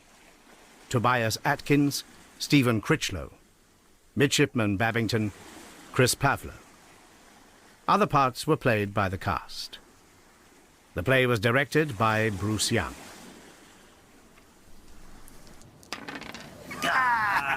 Sevens, pay up, boys. Yeah, you've got the devil's own luck this afternoon, mate. Double or quits? You will not mind going a little higher up? It's the skipper, quick! Carry on. O'Connor, bear a hand for the doctor, will you? A hand for the doctor, it is, sir. I have repeatedly mounted by the fodder crowds. There you go, sir. Perfectly capable of coming up unaided there. We must mount farther up yet a little. You do not mind it? Not I. Though I shall in that case take off my stockings. Lambs were at 3 and 9 the pair, not likely to be hazarded. Master Doodle, my good friend, how are your bowels now? Oh, not on a Sunday, Have Doctor. my rhubarb answered? Show me your tongue. You're forgetting that today is Sunday. O'Connor, take great care of the doctor's wig. Care of the wig it is, sir. Clap onto the shrouds now, Doctor. Not the ratlins.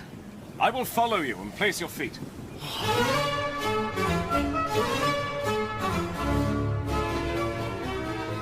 HMS Surprise by Patrick O'Brien, dramatized in 3 parts by Roger Danes. Episode 3.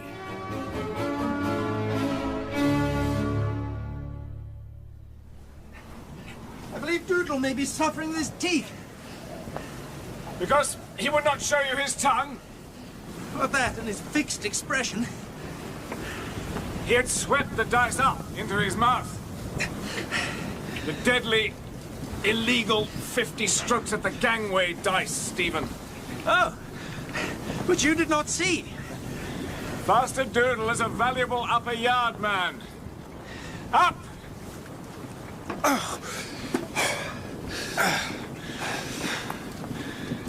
You may open your eyes.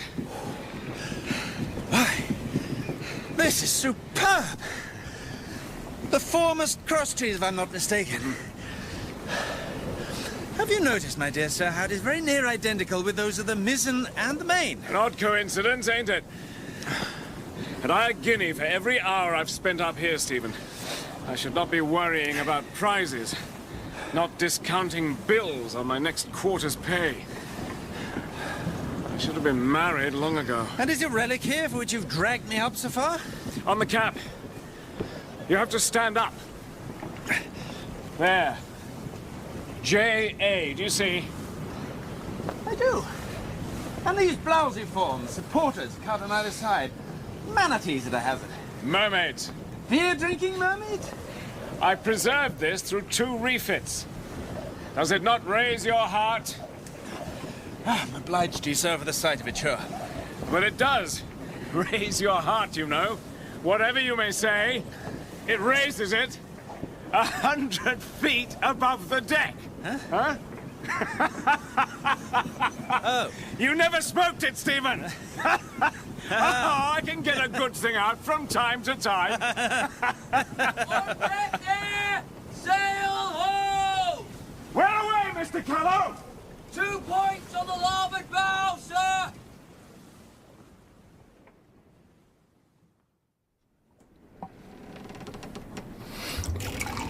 Do you realize we ran 11 knot 6 in chase of that Indiaman? Oh.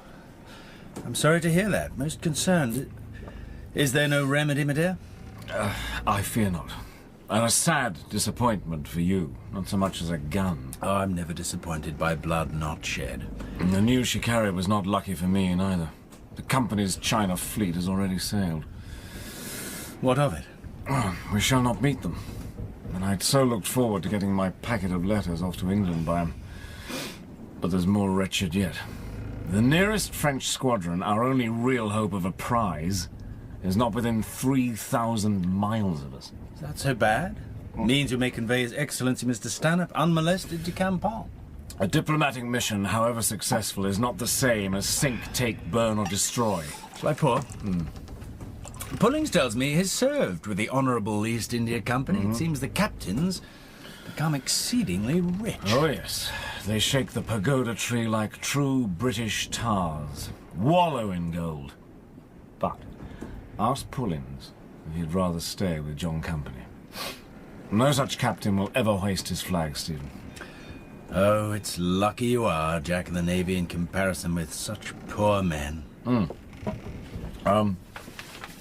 I bought this of him for Sophie. Huh? Do you feel it might be a trifle ostentatious? Was she to wear it in a hat? What emerald splendour! Never have I beheld such extreme, delicate magnificence. I was told it is from a paradise bird. The cockbird, of course. What a top hamper. Have you ever contemplated upon sex, my dear? What? Never. Sex has never entered my mind. At any time. I mean the burden of it. This bird, for example, is weighed down by all these extravagant plumes till he can scarcely fly, and their only purpose is to induce the hen to yield to his importunities. Were he a caper now, how much easier his life would be. That is a solemn thought. If I were to castrate all the surprises, Jack, what?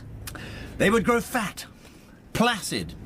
This ship would no longer be a man of war, darting angrily in constant, aggressive haste. There'd be none of this disappointment in missing the enemy. Why do you look at me like that?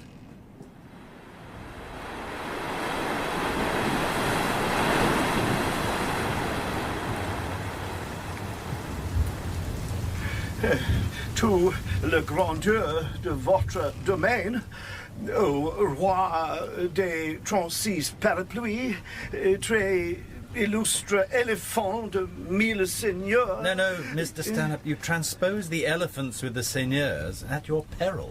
Oh, you are very kind, Doctor. It is mere nervousness. Must it really be delivered in French? It must. Admittedly, any Sultan of Campong is unlikely to possess that tongue in great perfection. No more do I. Your Excellency understates your fluency? He does not, Mr. Atkins. To do His Majesty credit, I must be word perfect. There is a French resident at Campong, and any lapse, any misplaced participle... Bonaparte himself can barely speak the language. Will his representative in Campong... It matters much, sir. I do not like your mottled face, Mr. Stanhope. Oh, it is this wretched bile, Doctor. I think so. I should be so infinitely obliged to you for half of one of your blue pills. Your temperature is high again. The heat is very hard to bear, sir. But whatever you may think proper, that shall certainly be more than sufficient to me.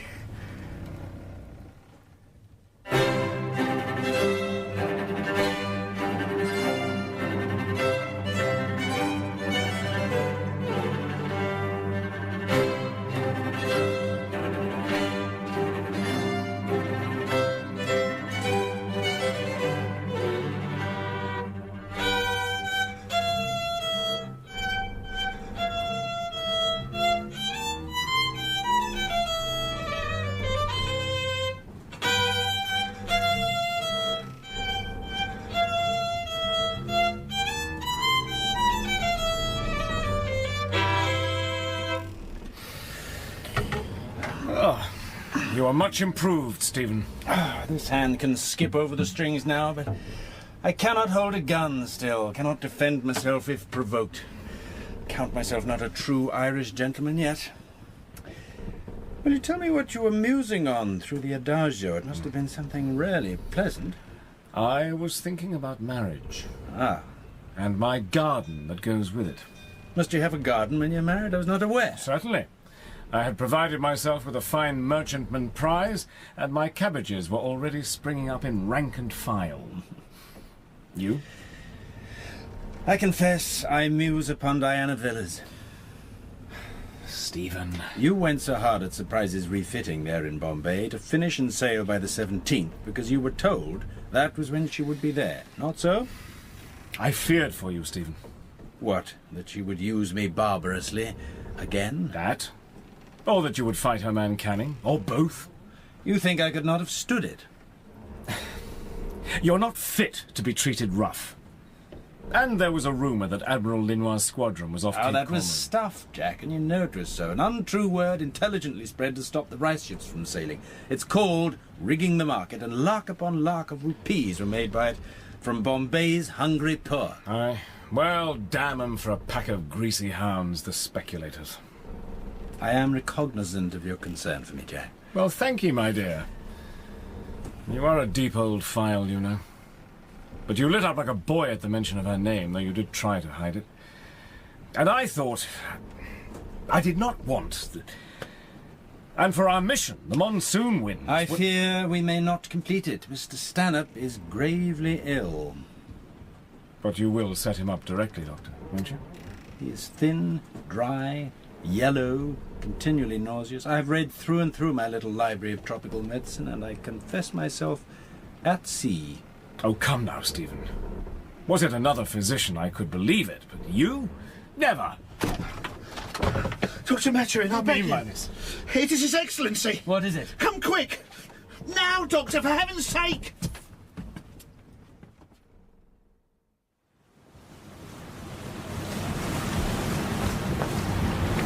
We've taken the first measures.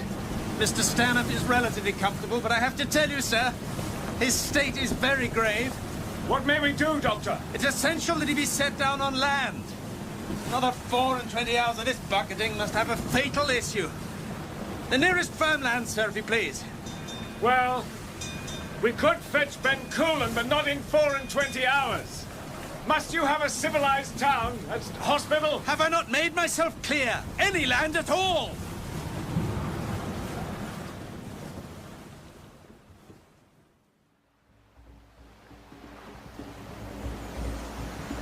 We rode here 3 days in the Clive, sir. 20 fathom, only a cable out. She looks huge and tall in such a confined space. Don't she, though? Thank you for it, Pullington. Should I be uneasy about the drums? Oh, no, sir. They belong to the Orang Bakut, a little black, naked people. No trouble at all. I dare say. Is the doctor with his patient? No, sir. The other tent. Repairing his instruments. Stephen, may I come in? What is your news? You shall operate as soon as there's light enough. I've represented to him the alternatives. His Excellency has made up his mind to the operation as a matter of duty. Aye. Duty. Is there anything you require? 2 more chests and some leather-bound rope. I wish his resolution may not falter.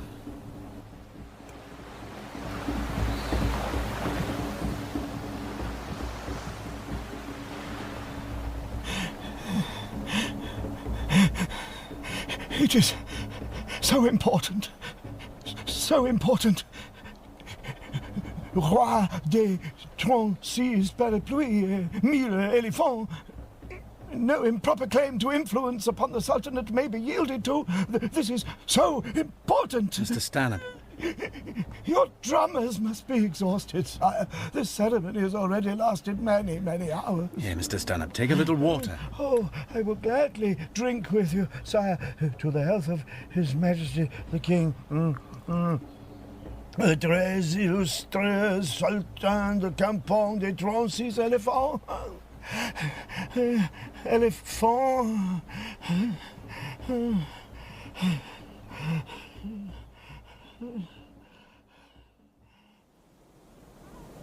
Parade! Ready! Aim! Fire! Present! All! An envoy's salute. He had little real notion of dying. I came on a fool's errand. The poor Stanhope dead. His diplomatic mission is finished. So we are homeward bound at last. I am required to touch at Calcutta, you know. I'll not dissemble with you, Jack. Diana will be there, and I will see her. It will be touch and go. Take warning. Calcutta, fare thee well, and home as fast as the ship will fly.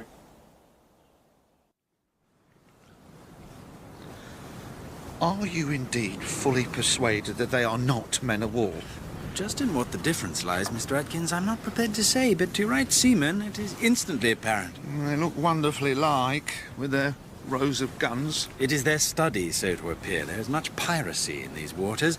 But if you look close, I believe you will see the water butts stowed, between the guns. That would never be countenanced in the service. I had no notion. And you will have noticed how Captain Aubrey has given orders to close with them. I conceive he would scarcely have done so had there been an enemy fleet of such magnitude. Is that what he meant by keep your luff and that oath? It is all one. They speak in tropes at sea.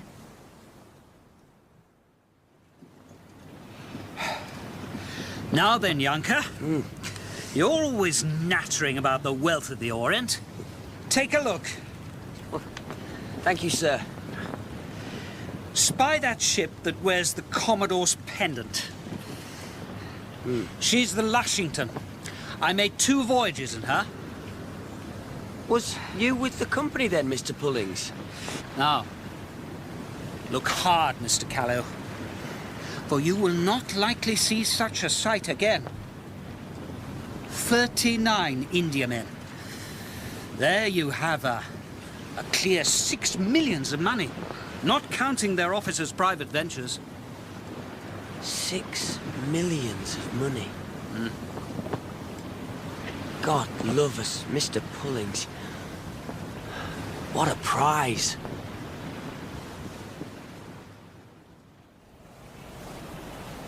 Signals from the Lushington, sir. To Surprise. Request honour of captains and officers' company to dinner. Do we know the Commodore, Mr. Staton? Captain Moffat, sir.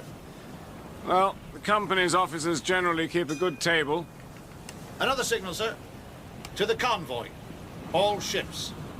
Pretty young female passengers require Dine frigates officers. Repeat young. Repeat pretty.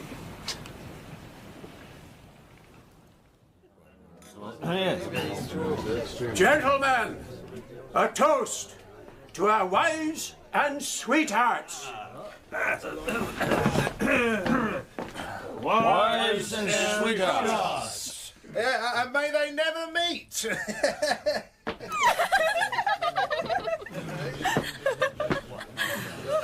How very witty that is. I have never heard that said before. Have you not? Sure, it is very commonplace. I have heard it said that every sailor is a bachelor at sea. Is that true, Dr. Maturin? I know some for whom it is, others for whom it is not. And it is not only sailormen, Frankie, who behave so. No, indeed. Was you not in Bombay, Doctor, on your way out? I was. There is a Mrs. Villas from there who has just reached Calcutta. Oh, yes. You must have heard about her in Bombay, Doctor.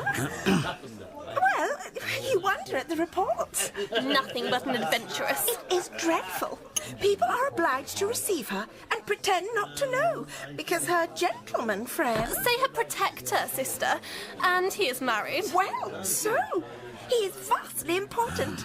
Widely hated, as you would expect. They live in the highest style. Quite princely, Doctor. But even so, it is said she is ruining him. We saw her at the governor's in Calcutta. She was dressed very outre, not at all good-looking. But he... Oh, a vastly genteel creature. Tall. Such an air and address.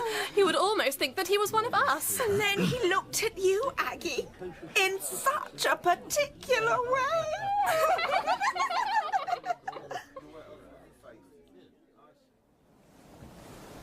A superflation of vulgarity, innate and studiously acquired, both. The nymphs in green? Stephen, I thought they were delightful girls. Oh, it's clear you've been a great while at sea, then. Well, I thought it a most capital dinner, upon my word. The duck was the best I have ever tasted. A melancholy meat. And bathed in a sauce not at all the thing for a subject of your corpulence. Apoplexy lurks in dishes of that kind. That is not why you were looking at me so mum-chance. Those women spoke malignantly about Diana Villas. It angered me. Well, the Indiamen are gone now. And how glad I am to be shot of the envoy's retinue with them. That wicked little scrub, Atkins. He was a nuisance, but not a wicked man. Weak he was, and silly. And with no notion of our seafaring ways. What? When you say weak, you say all the rest. You're too much inclined to find excuses for scrubs, Stephen. And is it not delightful to have room to move at last? On deck there! Sail on the larboard bow! It cannot be the China fleet again. True sail, maybe! Hard on the larboard bow!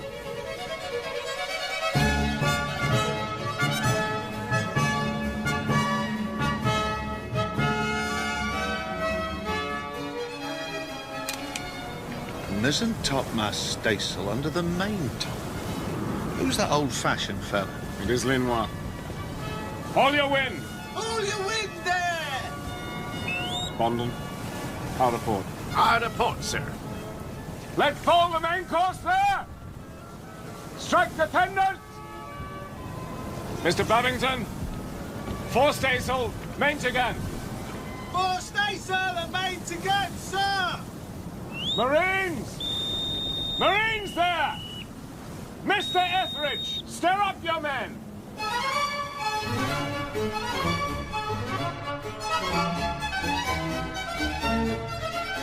On deck there, Mr. Sturton!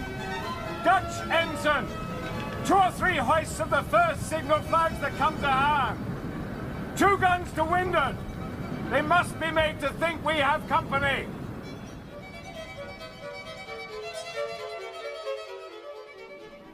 Our duty is clear. We have reconnoitred the enemy, and I have not the least doubt that we can outsail him.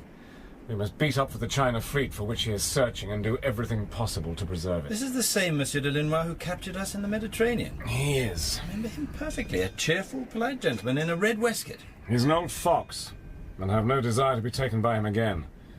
God send we may shake him off in the dark. Will you fight him outnumbered if we do not? Never fear, Stephen. I have a way of evening the odds.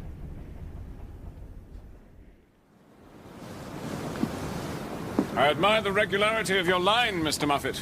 The Channel Fleet could not keep station better. Well, between you, me, and the binnacle, sir, There is not a one of us would not sooner lose an eye tooth than miss Stays with a king's officer looking on. Ah, your ships look well with the blue ensign and their men-of-war pendants. We shall give Linois gun for gun. We're not strictly allowed to wear Royal Navy colours, sir. I can give the necessary permission. And that reminds me. Delicate matter, but Linois is devilish sly. If his spyglass picks up the company's uniform and our 3 supposed men-of-war... Captain Muffet, should you dislike to wear the King's coat for the occasion? Oh, I should be honoured, sir. Indeed, I should. Good. Then goodbye, Captain Muffet. The old gentleman will soon be upon us. Oh, you must allow me to add that I am most happy to have you as a colleague. Captain Aubrey, you do me altogether too much honour.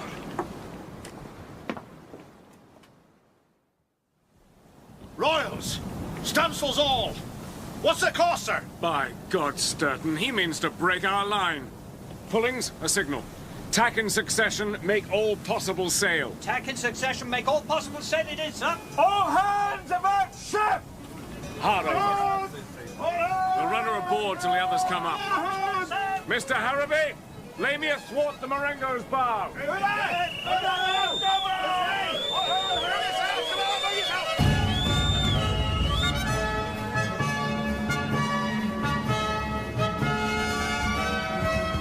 Keep my dice, do you hear me?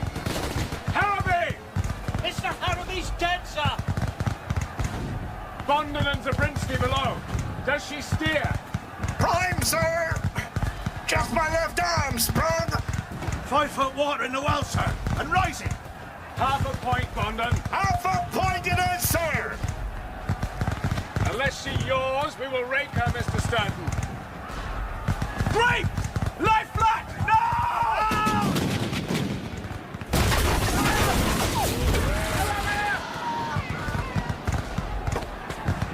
Stand to your guns.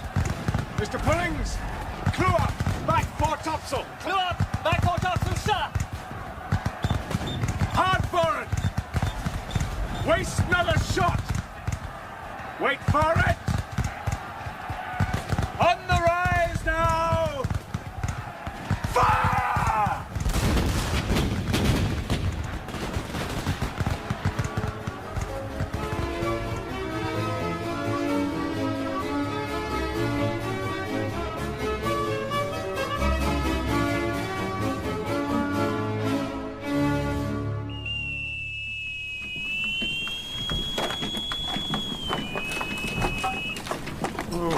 God. I give you joy of victory, Captain Aubrey, but you have suffered most terribly. Thank you, Captain Muffet. Yes, the enemy handled us roughly. Indeed, but for your Royal George coming up so nobly, I do believe he must have sunk us. I'm afraid your losses must be shocking. Oh, light bill for such warm work, I assure you. And you paid him back, sir? Yes. Yes, we paid him back. By God, we did. 8 foot 3 inches of water in the well, if you please, sir. And he gains on us still. Thank you, Mr. Sturton. Can I be of any help, sir? Carpenters, bosun's, hands to pump? I should take it kindly, Mr. Muffet. She will not swim another hour else. Lord, what a battering. Aye. And not a spar on the ship. My comfort is that the enemy is even worse found. But where I shall replace all my gear this side Bombay, I do not know. Oh, as to that, the company will be delighted. Nothing too much. I shall tell them in Calcutta, sir. Your action has preserved their China fleet. Yard arm to yard arm with a 74. It is heroic. May I give you a tow? No, sir. I will gladly escort you to Calcutta if you choose. But while I have a mast standing, sir, I will not be towed.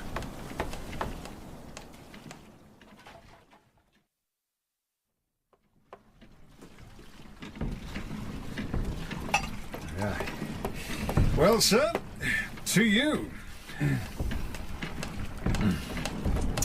It was the completest thing. The Nelson touch. Oh, no, Mr. Canning, no, sir. There you mistake it. Nelson would have had the Marengo. I only almost thought we might. So you see, it was only a little indecisive brush after all. The saving of a fleet worth 6 millions is not indecisive, sir. I pulled round your ship before coming aboard. I counted 47 great shot between what is left of your cutwater and the stump of the larboard cathead. I never made the tally.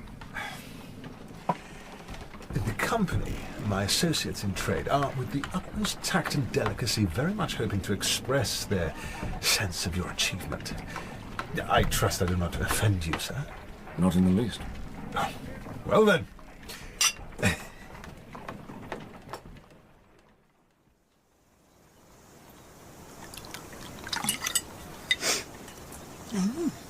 Here is that physical chap again. Good afternoon, sir. Lady Forbes, your servant. I trust I see you well. My sawbones, Romeo, you have a certain air. You find me at my tea, sir. May I offer you a cup? That would be most kind. Ma'am, I will. I lace it with gin, sir.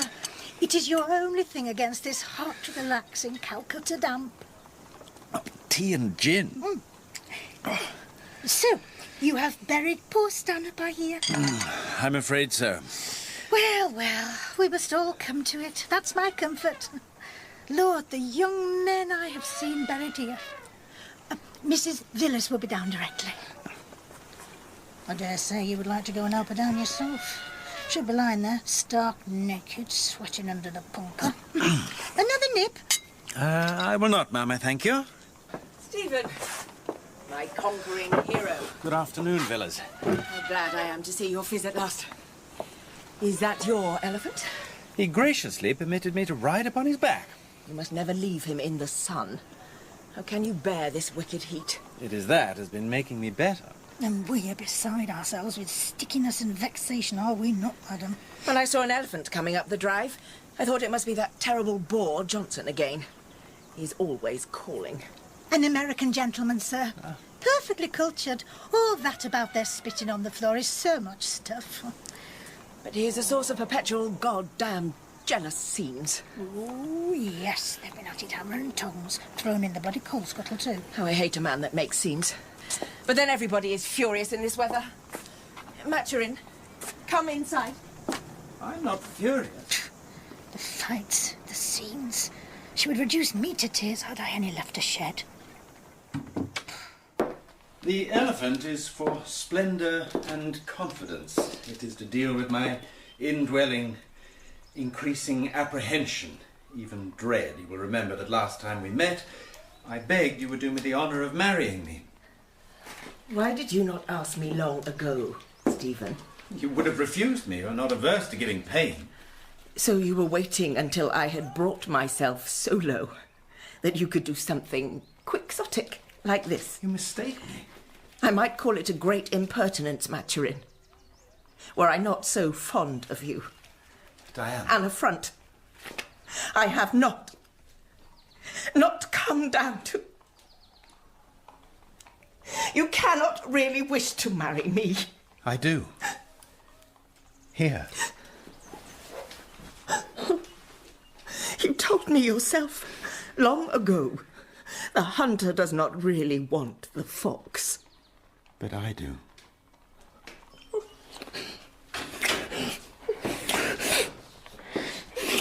What the devil are you about, sir? What is that to you, Mr. Canning? Mrs. Villas is under my protection. I give no explanations for kissing a woman. Not to any man without she is his wife. Do you not? I do not, sir. And then what does your protection amount to? You know very well. Mrs. Canning arrives in the Hastings on the 16th. Your wife, sir. Is this true, Canning? Where is your protection then? You've been tampering with my papers, Maturin. What kind of consideration is this to my friend here? Oh, your friend? Pay no attention, Stephen. It is the heat. He is drunk. He will apologise. You whore. Leave this house at once, Canning. You are ridiculous.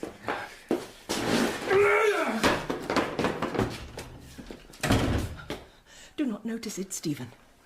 Do not fight him. Please, promise me, do not fight him. Must you? In the morning, alas.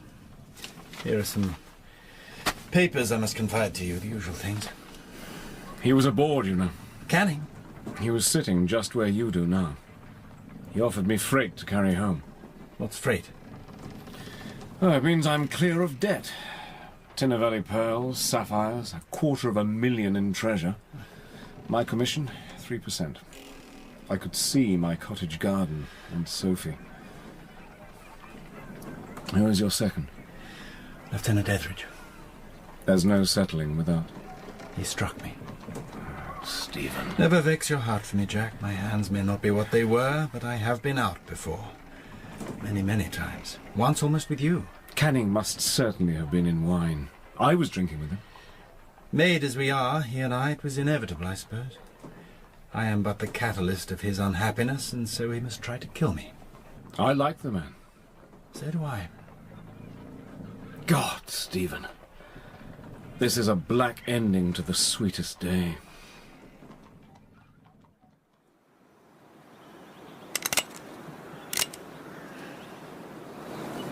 Gentlemen, you may fire upon the signal.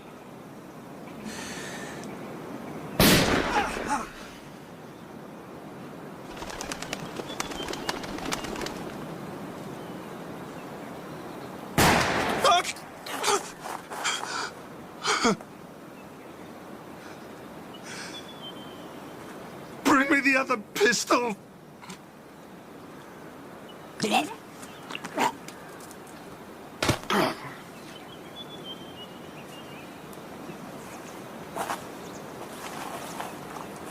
Dead? Yes. We must get him aboard at once. Hail up the carriage. Good morning, ma'am. Captain Aubrey. I have brought you a letter from Stephen Maturin. Tell me, how does he do? He is very low, ma'am. There is a great deal of fever. The ball is badly lodged, and the wound... Well, you know all about wounds given in this climate. You will excuse me, Aubrey.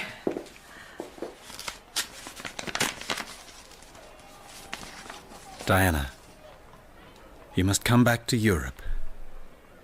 I send you this ring. Wearing it will perhaps help to deal with any material difficulties. You may rely upon me at all times. At all times. Stephen. Aubrey, will you give me a passage home in your ship? No, ma'am. The regulations do not admit of it. She's unfit for a lady in any case. Stephen has asked me to marry him. In that letter? He has sent his ring. The Lushington sails in a few days.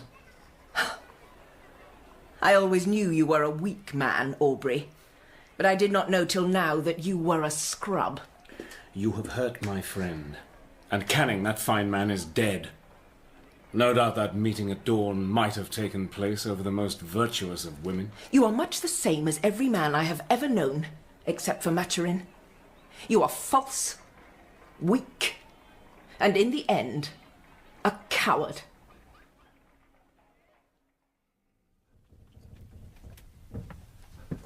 Wouldn't even take a draught for the pain. That's the doctor for you. I'm deeply obliged to you, Jack, for going. How was she? The servants are already stripping the house. She's bearing up. She has all the spirit in the world. What was she wearing? What? I did not attend. A sort of a dress, I suppose. Not black? No. Oh, for Canning, you mean? No, no. I should have noticed that, Stephen. You look damnably feverish. Should you not be taken to the hospital? I should not, sir. I do this with my own hand. It fired the shot, killed Canning. It must take out his riposte. That is but justice.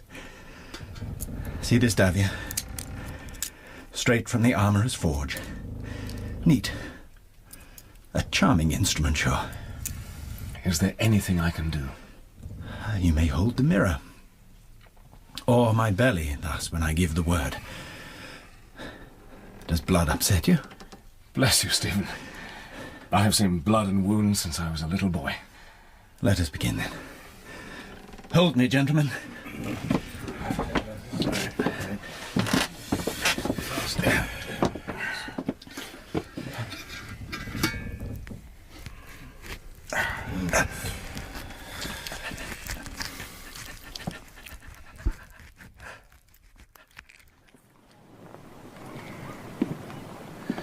The ball is out.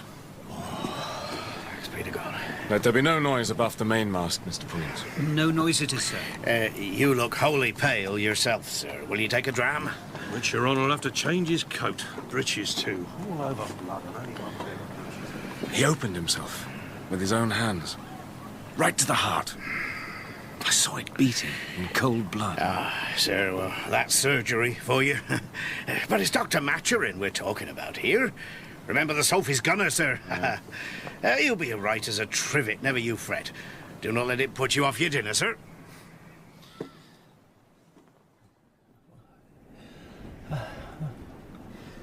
I've lost the conviction of immortality. Stephen? Ama ferumque cana. Deeply illogical, yet deeply anchored. And gone. Troie primus aboris Italiam fato profundus livini equivenit litora. Ultum mele et terris actatus et alto visuprum. How is he, sir? Devi memorum minonus abarum. Shall I fetch you coffee, sir? Yes, give it. Coffee. Hot. Hot coffee it is, sir. Genos et albani qui patris atque alte moenia et Romi. Calms appear when storms are past. Love will have his hour.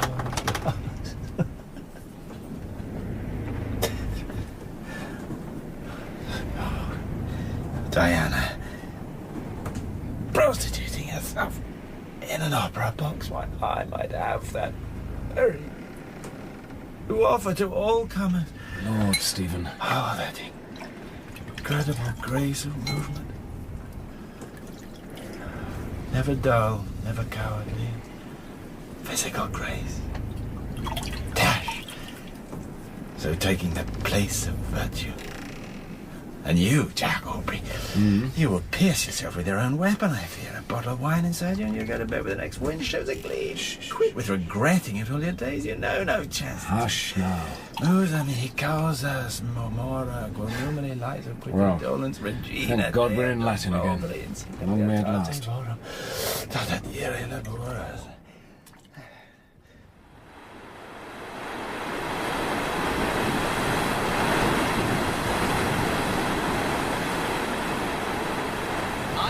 Dutchman, if this is not the blessed trade wind at last. No Dutchman you, Pullins. Hey! Green tea! Is that the doctor? Green tea there! Still raving, sir, and no change there these 3 weeks. Is there no one on this vile ship that knows how to look after a calendar? Green tea! I've been calling and calling! Oh, Bonded, light along and face the captain, will you? Pass the word, sir. The wind changes, and even the doctor sounds better.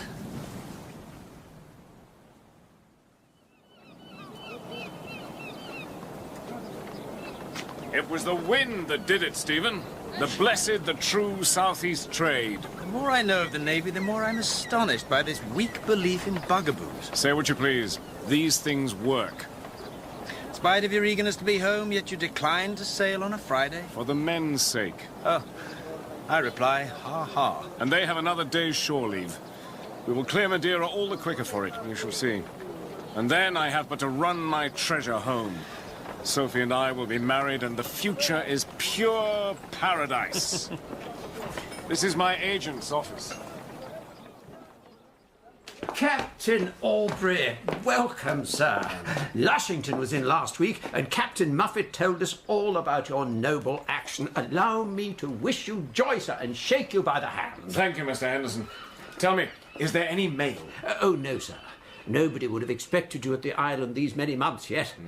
Though, now I come to think on it, I have one message in the office for a Dr. Maturin belonging to the Surprise. My name is Maturin. Oh, it was left by a lady passenger in the Lushington. Here you are, sir. Jack, I shall take a turn. Good day to you, sir.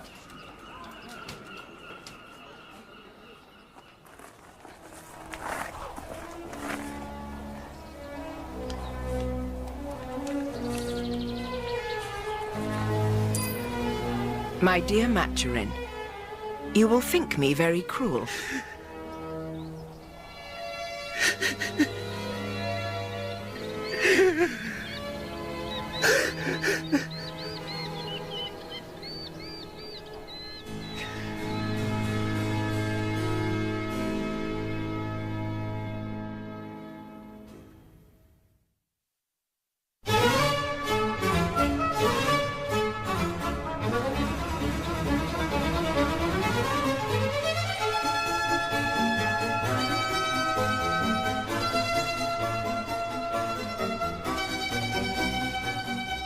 In HMS Surprise by Patrick O'Brien, dramatized by Roger Danes, Captain Jack Aubrey was played by David Robb. Dr. Stephen Maturin by Richard Dilley. Midshipman Callow, Carl Prekop. Barrett Bondon and Arthur Stanhope, David Timpson. Lieutenant Pullings, David Holt. Preserved Killick, John Glover. Lieutenant Babington, Chris Pavlow. Lieutenant Sturton, Stephen Critchlow. Lady Forbes, Leslie Nichol. Diana Villiers, Ajua Ando. Miss Agatha, Sarah Danes. Captain Muffet, John Rowe. Other parts were played by the cast. The play was directed by Bruce Young.